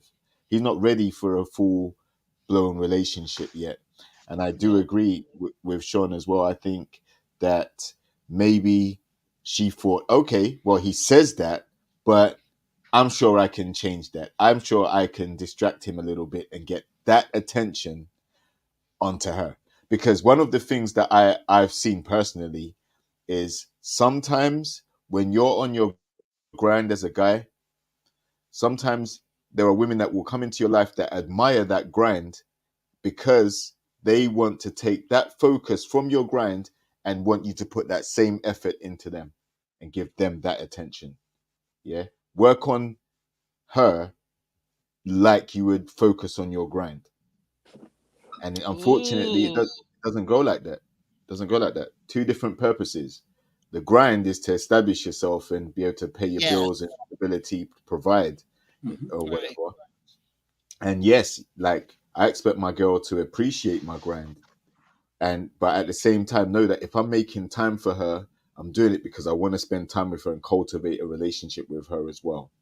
And I want to enjoy that process, because when I'm not working, when I'm not out in the battlefield, in the trenches, trying to work and establish myself and my career and everything, when I'm not doing that, I want to be with my girl, enjoying as much time as possible, laughing, joking, creating memories, all those Right. different types of things. Hmm. Good points. Good points. Everybody's got some great points. Someone out in the audience, where is that at? Someone asked when they brought the friends on. Uh, oh, here, Mimi. You always have great comments too. Um, they brought the friends on. Where was LJ for Sharice? That was a good point. That was a good point. I don't know. Maybe it's because he was so neutral and didn't really provide No, any drama. We didn't really need to bring him back. no. We What do you we think, we JR? we didn't see LJ because of the kiss on the lips accusations with Sharice, because we know Oh, that that's would have the went down kiss. quite Yeah. bad. So Oh, I you keep him forgot away from about everyone for that. that. Tarika was okay. That's what you were talking about. Yeah, because Yeah. remember that was a talking point on the show, and they deliberately Yeah. avoided tackling that Yes. particular thing. Thank So you, JR. Thank you. You got that one. That makes total sense. Calvin, I'm sorry. Did we get to you about this? About what was I missed something Just let real they could early. about Keith out. Come back. What were you talking about? Zadia and Cameron. What were we talking about no, we exactly? hadn't quite got to them. Okay. Somebody, JR, help me with my brain here. Help me where we Yeah. were. I got notes galore here. Where were we, yeah, JR? Camille. no, You was yeah. Oh with yeah, Camille. Camille gave good Camille and advice, Zadia. and Camille yeah, and Zadia. Yeah, They're talking about the reunion, right? yeah. yeah. During the reunion, did what the question that I posed was two-part question. Did Camille, who is Zadia's friend that came on the show and interviewed Cam, did she understand the assignment? A, and B, did Zadia listen to her advice? Um, did she come? Let me see. Let me kind of go back. There's some of his career, him being spend all his energy in his career and getting himself established. Mm-hmm. And well, I mean, that's one of the pharmacists, right, Cameron? Yeah, Yes, Cameron was the guy with the yeah, wild, the really wild hair, the Right. And okay, photographer, Yeah. okay, pharmacist. gotcha. Uh-huh. Well, I mean, she wants him to be committed to her, and he keeps saying he's committed to his career. And they keep going, and she keeps insisting on that, but he's really tied down with his career because he's trying to get off the ground and get established, and he's busy all the time. So she wants him to put the energy into her that he's putting into the career. And if he was a seasoned individual, for example, 60 years old, that's different. He's a young man getting everything lined up for his future. But she's taking it back. I want you, but you have your career. Let's be fair. At the stage that he's in, he needs to put his energy into his career. Otherwise, it will not get off the ground like it needs to.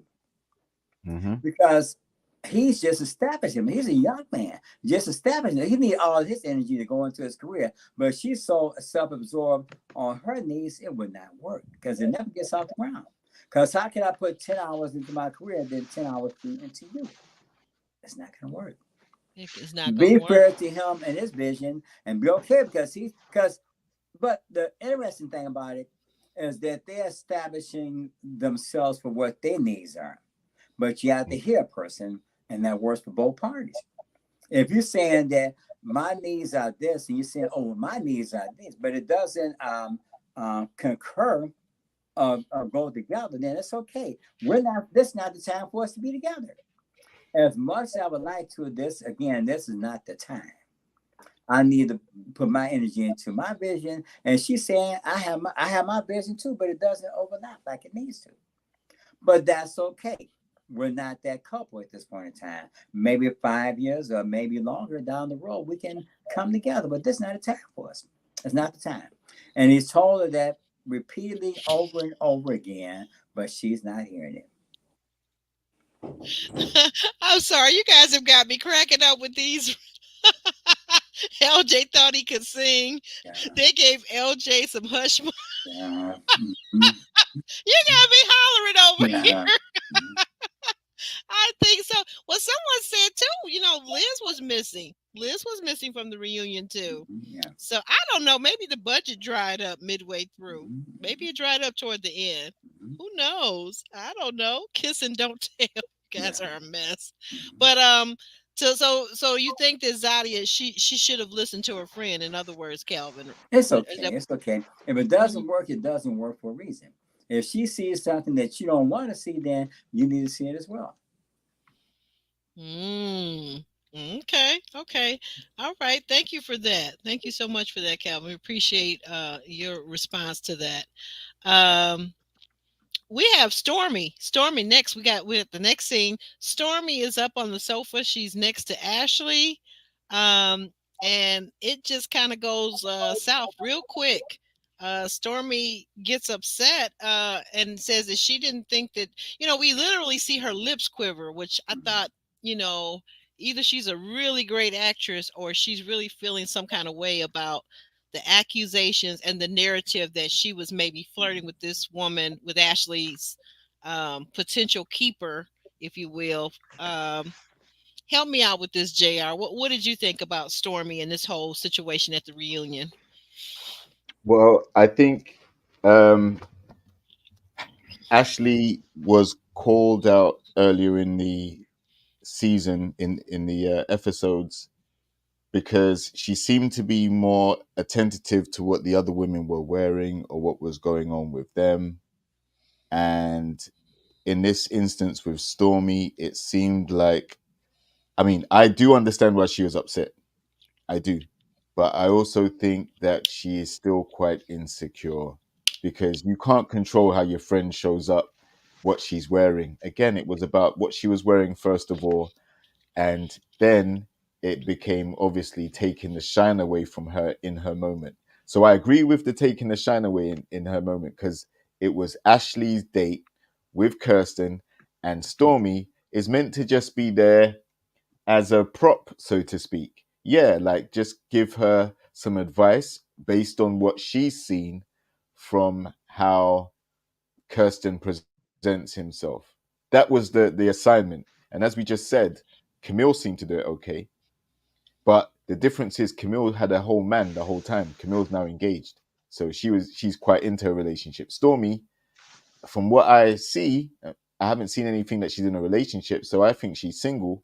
So that's why her questions seem to be more about trying to get to know Kirsten on a more personal level, which is overstepping the boundary of what you're actually meant to be there for. So I can see both sides in the situation. And Ashley is insecure. So, and she's very, she can get temperamental. So I can see why she's in her feelings. And I also understand why she felt left out. Because, like she said, it was literally a tennis match, watching Stormy ask questions and Kirsten reply. And no one was really checking in on, in fact, no one checked in on what Ashley had to say at all about any situations or conversations. It was just a getting to know each other session between Stormy and Kirsten. When she left, nobody got up to follow her. I found it interesting when Stormy said that they had a conversation afterwards and Ashley didn't bring it up at all and address how she felt. So how seriously did she really take it? I think she was really upset, but didn't want to address it at that time. Chose to wait till the reunion to address it. Stormy got emotional because she said that the editing and everything portrayed her to be, a home wrecker, and she's really not. I think Stormy can dress how she wants. Ashley said she dresses over the top sometimes to look good and feel great. You can't tell someone else how to dress. So that's why Ashley's guilty of doing this twice. First with Donald, then with Stormy. You don't have that level of control. Yes, you have the power to dismiss the guys on the show, but you can't. This control thing goes to people's heads when they get it. You can't tell people how to dress. You can't tell people how to move. You can't tell people how to do anything. You can only control what you do and how you respond to things. So I can see both sides. I can see why she felt upset. That's not going to be a nice situation to be in. But I can also see why, she should have seen that Kirsten is not into her from then. He was more into Stormy. That should have been your cue to send him home and not look back. Yeah. Yeah, that's kind of what I'm thinking too. Did we get Sean in there? Sean, you want to jump in real quick, and we're gonna move on to the next thing. Stormy and Ashley, what was your take on it? And were they really friends, as someone has said up here in the chat? I don't think they were. I don't think they were really friends. I don't think they were really. I mean, I've read some of the IG chats, and what Stormy said, that she said we weren't really friends like that. So, I mean, I don't know what the criteria were for them to have friends on the show. I mean, I think it was just a made-up friendship. I think the only authentic friendships were Zamil and Zani and Camille, and probably Sharice and LJ. That's it. But as far as Liz and Vern and Stormy, Liz and Vern and Stormy and Ashley, I think that was kind of like space fillers. But okay. I mean, whether she was really upset about it, about the comments, what have you, that she felt like Stormy was trying to upstage her or not. I don't know. I think it could have been speaking out of insecurities. Just like you and I have spoken, Aubrey. I think that if anything, then Ashley should have said, "Hey, look, this is my date, what have you." And of course, Stormy's defense, she said they had been filming for over an hour, and all of this was just pieced together, what have you, to make it look like this, or what have you. Oh, right. We got the snippets. They got the snippets. Because I always said about going we got the snippets. That Ashley should have interjected at some point. I can't understand how bubbly and over the top that Ashley is, why she wouldn't have interjected. So that makes more sense when you bring up the point that they actually did kind of piecemeal this together. Also, the other thing that seems odd, if Stormy was on stage at the reunion saying that they had an extensive conversation after the fact, meaning her and Ashley, why wouldn't Ashley have said, hey, I didn't appreciate this, that, and the third? Why wouldn't she have told her that then instead of blindsiding her at the reunion? Maybe it's the ratings. Maybe, like you said, they did that for to have a certain effect, to give us some confrontational over the top stuff for ratings. I mean, come on now. If they said that the segment was actually 41 minutes, and then you reduced it to those snippets, then what was you trying to convey or project? Did you need some drama? Did you need some Jerry Springer stuff? What was your goal? Yeah, I Yeah. that's a good point. So we move on to thank you for that, Calvin and Sean. We move on to the part that probably we really got to spend a few minutes on, even though the time is pressing us now. But we're gonna try to get in as much as we can. We get to the part where Cameron is now on the set. He is sitting next to Zadia. He has some gifts that he has made. He's put together a package of photographs that he shot of Zadia during that date where the men got to pick the date. So he decided that he wanted to use his skills as a photographer to capture Zadia's beauty. And so that's what he did. Cameron says that he was relieved when production finally ended. Zadia repeats it back to him, but now she inserts herself and she says, "Oh, you were relieved when I left." And I want to know, did she misread what he said? And what do you think is really going on, Sean? What's going on with Zadia and Cameron? Can you hear me, Sean? Well, I think, like Calvin said, I think Cameron's a very focused man. And yes, he could have very well been relieved that everything was over with, because now he can devote his time and attention to his businesses, his endeavors, what have you. I don't know how much money he could have lost by taking time to film and what have you, and showing up when he did. And we don't know the schedules that they had to do. So I'm sure it took away from his business, his businesses, I should say, because as he said that he had people he had to interview and stuff like that. But I guess all of that had to be put on the back burner. So maybe he's a small man operation. I don't know. So that's probably what he meant when he said he was glad that it's over. He was relieved. Not that she was out of his life, but the fact that I'm tired of filming now, and I can concentrate my efforts on building my empire. Good point. Good point. I saw what you put in the chat, Sean. You're a mess. Calvin, what do you think? What are your thoughts about Zadia? Did she misread what Cameron was trying to say about him being relieved that the taping and the filming was over? Well, again, he has his career to pursue, and maybe she's taken aback. She wanted to work, but it couldn't work. He wanted to work, but it couldn't work at this time as well.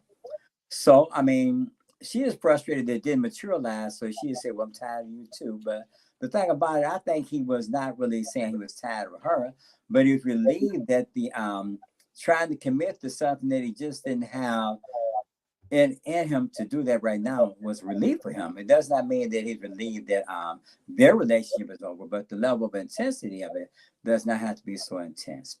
Then you just kind of be close and be friends and be there for one another. But trying to commit to a relationship on that level is not, this is something he can't do right now. She wants it, but it's not an opportune time for him to commit to her. So he's relieved that now he can relax and enjoy it without the sense of urgency to do it. Okay. Good points. JR, what are you feeling that Zadia, is she misreading and adding into more of what he's saying than what it really is? Nah, it's intentional, and it's to make him feel guilty. It's a manipulation tactic, in my opinion.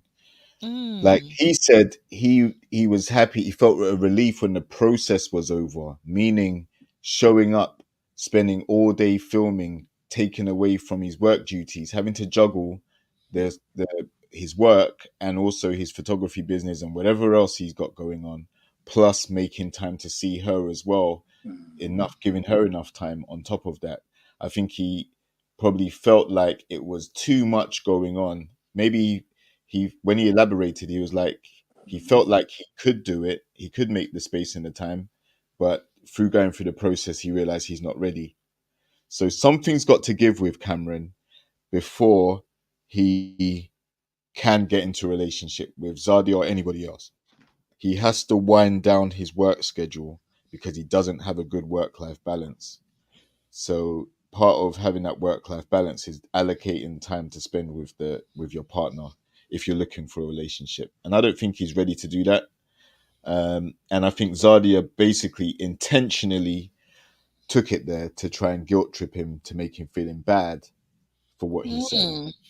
Yeah, yeah. You bring up a very good point that Zadia, uh, she kind of moves as if the world should revolve around her. We've seen that in her original season, and we've seen that in this show. She almost kind of like goes into tantrum mode when she doesn't get what she wants, and she's good for not listening to Cameron, because Cameron has said on multiple occasions that she should pick somebody else. You could pick somebody else. This is basically a friendship for you and I. I'm not ready for this. I mean, he said it in multiple ways. Did you hear it, JR? Did you hear him trying to basically kind of beg off with her? Yeah, he did. And, he not only was upfront and clear with her from the get go about, not being able to make time, but like you said, he also offered her an out. He said, listen, if you are connecting with anybody else in the process, I think you should go and examine that connection because they may be able to offer you what I can't, which is the time and all of that stuff that you're looking for.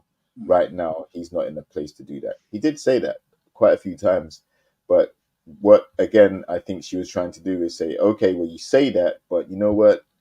You can't resist me forever. You're going to change your mind. I'm going to get what I want. And unfortunately, it didn't work out for her like that.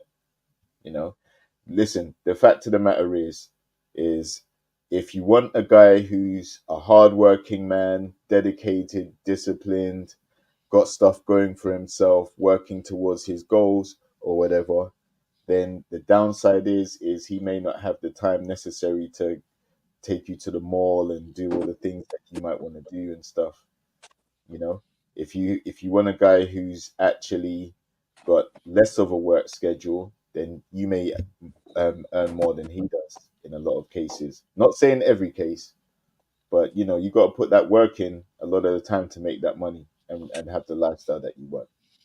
Yeah, and that is often the reason why a lot of us more mature women, more seasoned ladies will advise women of Zadia's age to date more seasoned men and not necessarily try to date a man that's par for you. And in fact, I think Cameron is actually a year or two younger than Zadia. Because Zadia, she just turned 38 or something, and Cam is only 36. So, like, but apparently Zadia is not planning on having a family, children of her own. It sounds like from what she said on the show. I don't know if that's just to throw people off, but she wasn't listening to him. It didn't seem like she was really listening. But I got a question for you guys, kind of sort of related, but not related. What did you make of Cam's gifts to Zadia? Because a lot of people felt that he was really promoting his business on the show by giving her his artwork. We see that he had a chain on toward the latter parts of the episode that had his initials of his business. I forget what the name of it was. The streetcar. I think it was the streetcar. What did you think of that, Jr.? I think it's an opportunist move. I think if you're on a show, it's going to target an audience. I think on the one hand you could say, wow, like you're not there to promote your business. You're there to try and find a relationship. But he didn't outwardly say, listen, if you want pictures, anybody, I'm your guy. Holler at me. No, he didn't. No, he didn't do that. Cam, the cameraman, I'm the man that can. He didn't do anything cheesy like that. I think Mhm. it may also have been a heartfelt gift to say, listen, I've memorialized our time together in this photo of you, and this is a gift from me to you. But that doesn't mean that you're my wifey yet. It means that I'm still busy. I like you, but I've got so much going on right now. I just can't give you the time necessary that you need. But here's a photo, of yourself, of our time together. And to be honest, she won't feel in that picture anyway. It was a nice gesture, but she'd rather have the Mhm. man and the attention that she's seeking than the photograph. Mhm. Yeah. Your thoughts, Sean? What did you think about the promotion of his photographic business? True. You have to give more than a one-word answer. I'm going to start striking you like you begin to remind me of Kirsten. What's going on here? You're on TV. Come on now. What you got to say, Sean? You know I'm messing with you. Nothing to say, nothing more to add. Okay, we're gonna jump Well, over to I think Calvin. you know, Okay. it could have very well it could have very well been. Oh, okay. I was saying it could have very well been opportunistic with the the photo. However, I think it was sincere though, to show off his work to her, even though she did not want it. She really didn't want it. Just like she didn't want the hug that he gave her. Uh, she was to use JR's words, she was butthurt. You know, um, she felt embarrassed on national Okay. TV.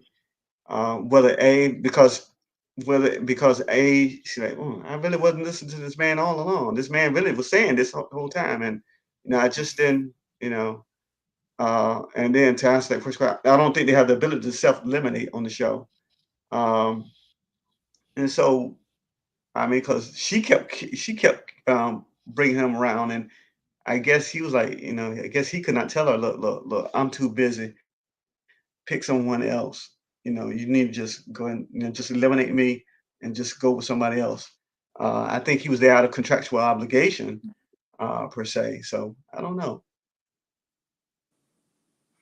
Okay. Okay. Good points. Good points.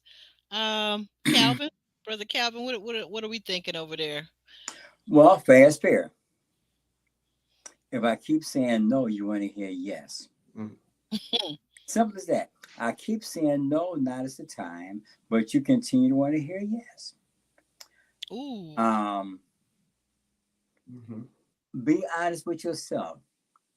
He was honest with us. He knew that at some point in time he wanted to put more energy. He wanted a relationship with somebody, but the enormity of the task is a lot when you have projects that you're working and you probably just get into the stage in your life where the momentum is in your favor so far as actualizing your vision. Because you're at a stage where you're 30 something years old and you're more comfortable with yourself and confident in yourself to step out on faith. The energy it requires for your business, you already have yourself established in different little ventures and you are moving by leaps and bounds, but you realize you need somebody. But in the process of putting the energy into somebody else, your business ventures is not given the time and attention that they need because sometimes you have to strike it when it's hot. And you're trying to put all the energy into your vision, but you have somebody saying, what about me? What about me? What about me? And he's saying, what about me? But you, it's interesting because in your 30s, you realize you need more out of your, you need a relationship, but if you pursue your career, can you balance the two? That's the decision that he has to make. He needs somebody. He realized that in his heart of hearts, he knows that just because you have the business established and off the ground, that's not enough. You need to have somebody that's there for you, watching you grow into your vision. And you need companionship and everything to go along with it right now, but you don't need the challenge. You're not ready to commit to that person and maybe titrate your business ventures and make it a blend. Like you say, sometimes you have to give up something to get what you need.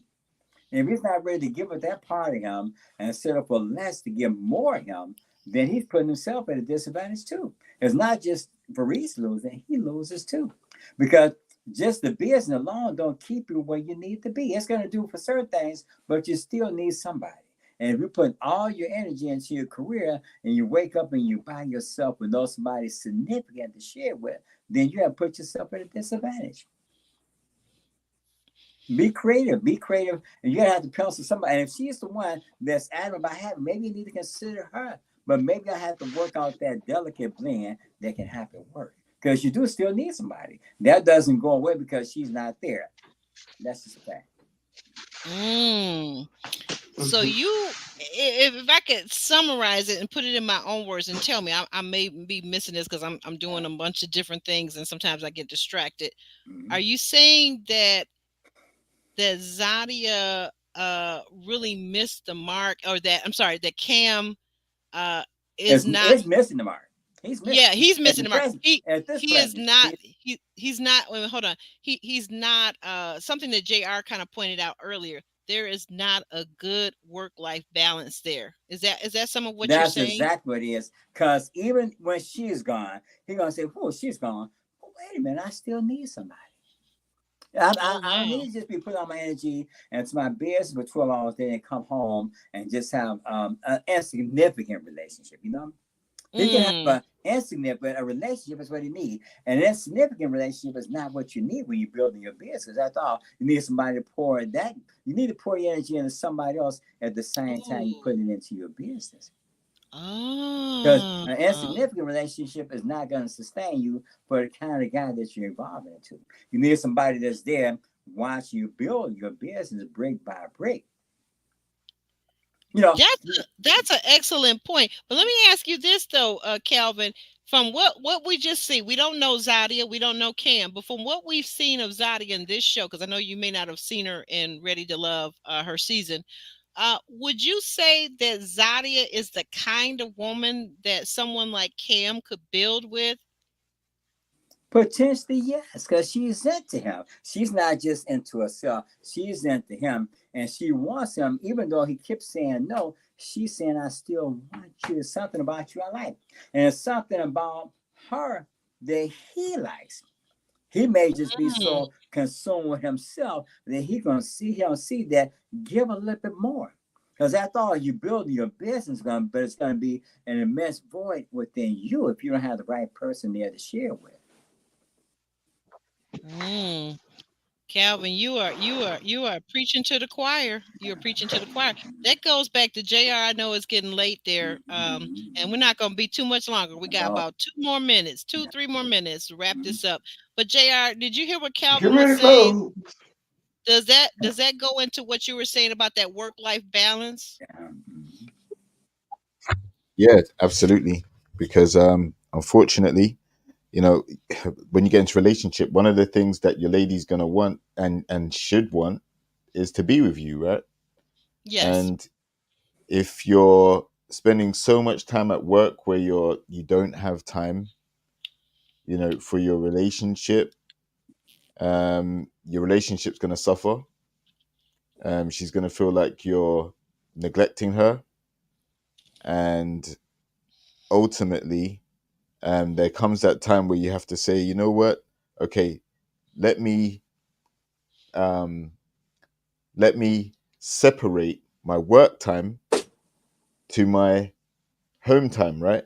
And when you're at home, just like Jabari said with Vern, like when he's made the decision to come home and not have any side hobbies or anything else, when he comes home, it's 100% him and his woman when he gets home.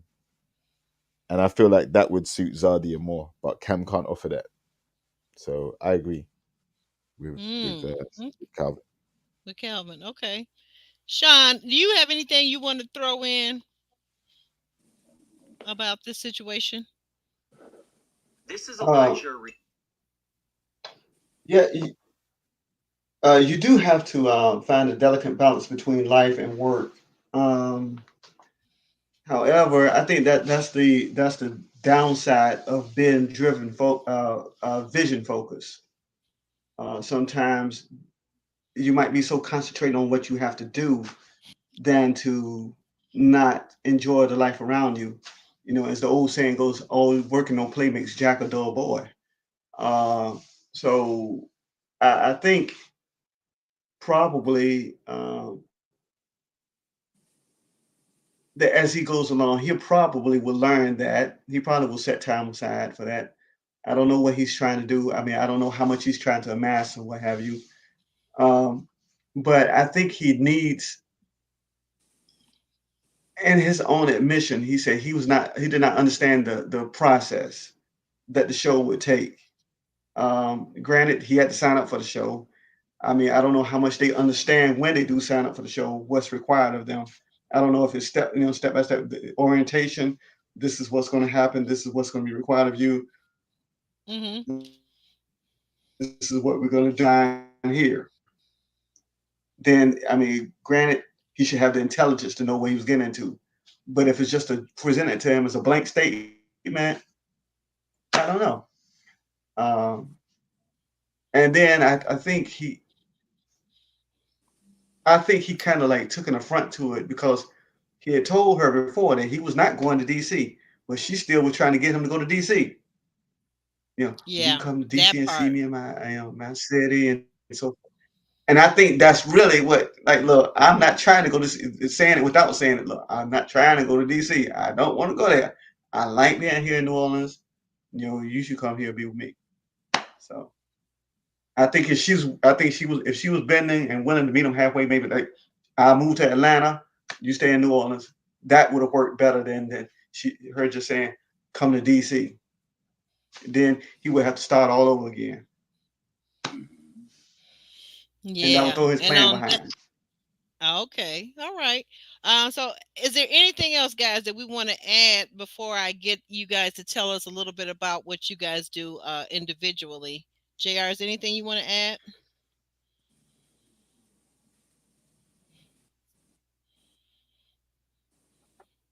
Yeah. I'll just add, I think there were some surprises this season. I mean, early on, I was rooting for Jabari and Venetia. I thought they were really going to make it. Yes. Very early on, Donald and Ashley, and I thought, to be honest, I thought the only person that would struggle would be Charisse, and it turned out to be she's the only one that ended up with a man. Yeah, and a man in they're still dating, but she's the only one that ended up with somebody, right? So I'll give her kudos for keeping, she, just like Maurice upped his game, she upped hers as well, and gave him a chance rather than sticking to those standards which may have been hard to attain. So salute to both of them for at least being the surviving amicable couple with potential. And looking forward to next week when we have the return of Ready to Love. Yes, thank you. All the things that you're thinking. We're going to go back up to the top with Sean and find out, Sean, how we can find you. I'm going to put it on the screen, and you can just tell them if you want them to reach out to you, right? That's on IG Live. Yes, that's fine. Yeah, it's put on the screen. You can reach me. Yeah. Go on. Go ahead. You can reach me on IG, Instagram at SANDRES. Okay, you can reach me on IG at SANDRES 1906, or you can reach me on Facebook under my first and last name, Shaun, SHAUN, because there are many ways to spell Sean, and my last name is Stokes, STOKES. Send me a friend request. Let me know where you're from first. Like, okay, this is from Aubrey's podcast, what have you. Yeah. So I just don't accept any random friend requests or what have you. But I would love to converse with you, okay? And have a great day. Thank you. All right. Now, Calvin, you got to talk up that book, because we're going to have you back on here on my From the Heart special coming up really soon to talk about this book, because somebody thought you were Pastor Calvin. That's funny. That's cute. Yeah. Well, you know what? I am an author. Well, he is Calvin. Thank you very much. my theme is the title of my book is Be You Transformed by the Renewal of the Mind. That's available on Amazon.com, locally in Detroit at Baker's Bookstore in God's World. All right. But the crux of it, a story of inspiration, motivational, autobiographical about overcoming yourself on your journey. Because we have immense challenges, and we yet still growing, evolving into our greatest self. But you have to be patient and be in tune with who you really are. Um, I had mental health challenges as a young adult, and that positioned me to grow and be more introspective and be more in tune with my greatest self. A lot of times people don't deal with their feelings and emotions, but then your feelings and emotions reflect what's going on inside your head and your heart, and you cannot deny who you are because it's all over your face. Who you are is who you are, but knowing who you really are is the key. The thing about being in therapy is that you get used to understanding and being in tune with your greatest self. And instead of saying, guys, don't deal with their feelings and emotions, well, you have to.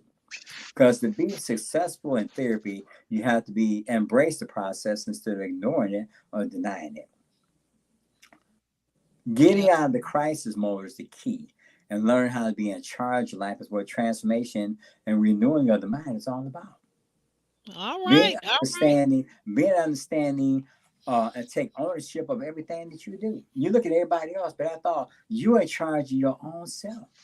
Did you say point those other four fingers back at yourself? I agree. That's right. I You're going to agree. bring your family, you're going to bring your race, you're going to bring your education, but that's the outer person. What's going on in your head and your heart? That's inside you. It's an inside job.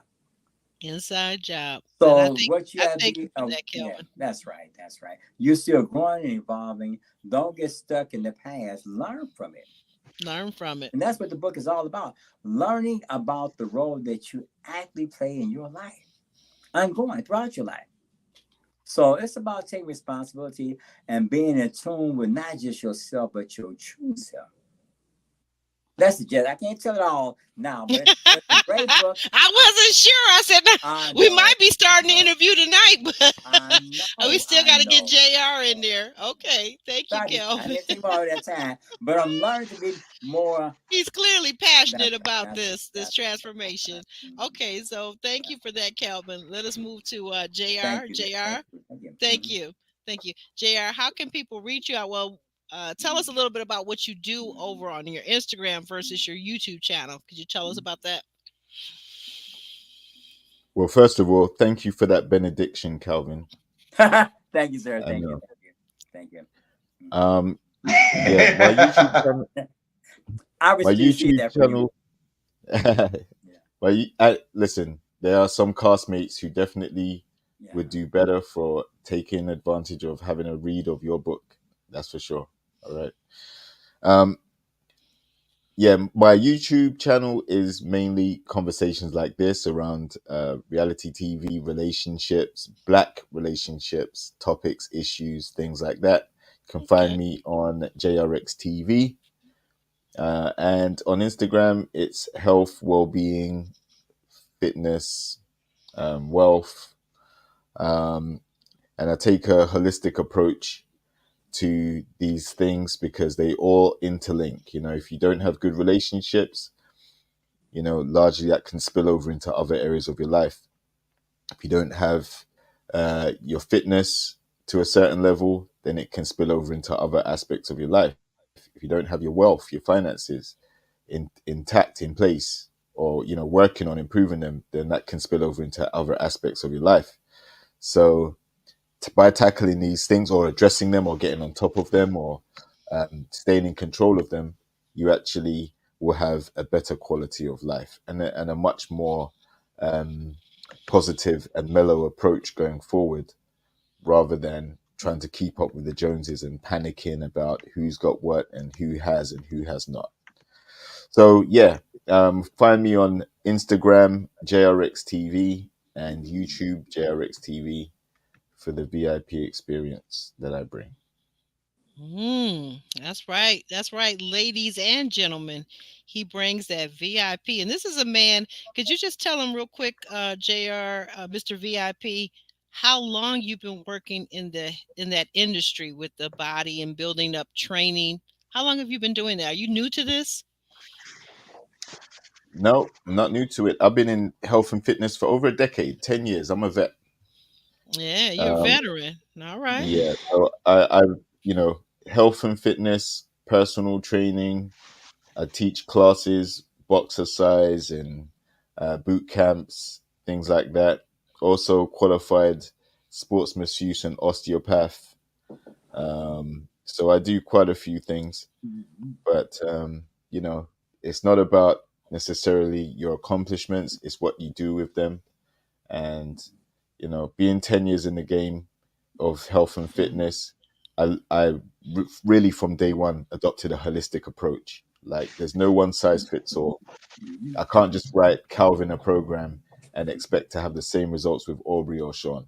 That's not how it works. It's a very much a humanistic approach. So depending on the client, depends on the requirements and what they may need to get to their goals. So yeah, spent 10 years doing that. Now I've branched off into other things as well. Mm, right. So be sure and see him. Like we said, check him out, subscribe, go over and look at a short or a video that he has. Watch it first. Uh, like it second, and then subscribe. That way, on these YouTube streets, that actually sticks. Versus if you just go over and say, "Oh, I found the link," and then now you subscribe, but you haven't watched anything. YouTube, generally speaking, will unsubscribe you the next day. That's what they'll do. Mm. Guys, And oh, also go ahead. check out my link in my bio. If like on my Instagram, there's a link in my bio Yes. where you can see a list of my credentials and my experience and things as well. Oh, oh, So if you're in, if you need an online coach, online trainer, and you know, hit me up and we'll see what we can do around your availability. all right, all right. Because he can train. You can train virtually. Am I? Is that correct? Of course, yep. And you don't have to be a member of a gym. It would help if you are, but you can train from your home, your back garden, your front room, your All basement, right. wherever. As long as you have Wi-Fi, then we can work something out. Okay, very good, very good. And don't forget to what are they supposed to do over here for my channel, JR, all the things that are thinging. Could you remind them, please? Yep. Please like, share, and subscribe to the video, to Aubrey. Give her props for getting all of us content creators together and putting out these reviews for you that I'm sure you enjoy watching. So show your appreciation. It doesn't cost a dime. Just like, share, and subscribe. Uh, you know, for enjoying the time.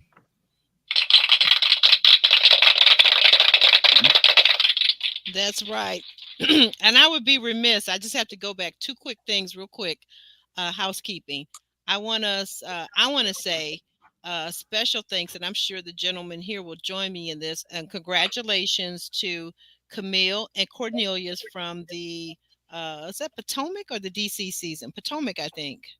Yeah, no, I think Yeah. it was Well, from Ready to Love, DC, we want DC, to thank DC, them. DC, DC. DC. They were castmates. Yeah. They met and they have been ongoing for last two or 3 years, and they are now engaged. And you can go over to their IG page to check all that out, all the hoopla and everything. But they are now engaged. So I want to congratulate them. I want to say that.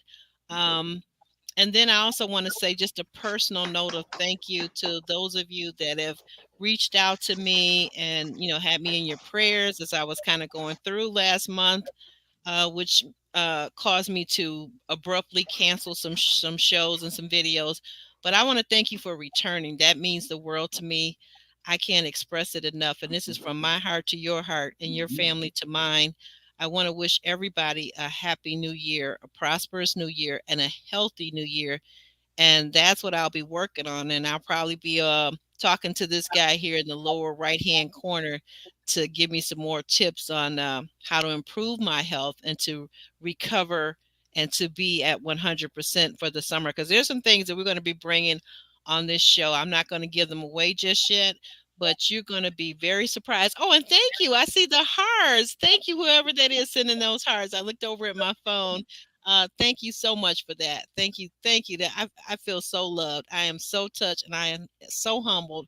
But I want to thank each and every one of these three gentlemen that are here tonight, that have been here for the last 3+ hours and stuck by my side and have been an encouragement to me online and offline. I reach out to them and they've all been so supportive. And I want to thank them for being the wonderful gentlemen that they are.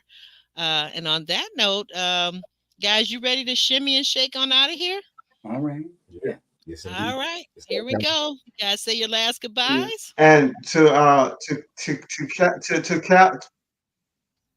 before I say goodbye to Calvin and to Aubrey, congratulations to you all. The Detroit Lions have made the playoffs for All the right. first time in 30 years. Congratulations to you all. Good. Ooh, we never Good. thought we'd see it in our lifetime, did we, Calvin? Thank you for All that. right. All right. And also the Pistons managed to get a win last week, so congratulations as well. Good. That's what Motown is all about. All right, All right, And guys, we're we love you, and we'll see you soon. Motown's on the rebound. Hey, drop some comments in that comment section when we're off. All right. Bye Thank now. you. Thank you, Aubrey. Thank you, Sean. Thank you, and thank you, everybody. God bless. Peace, everybody. God bless you guys. Thank you, Calvin. Thank you. God bless you.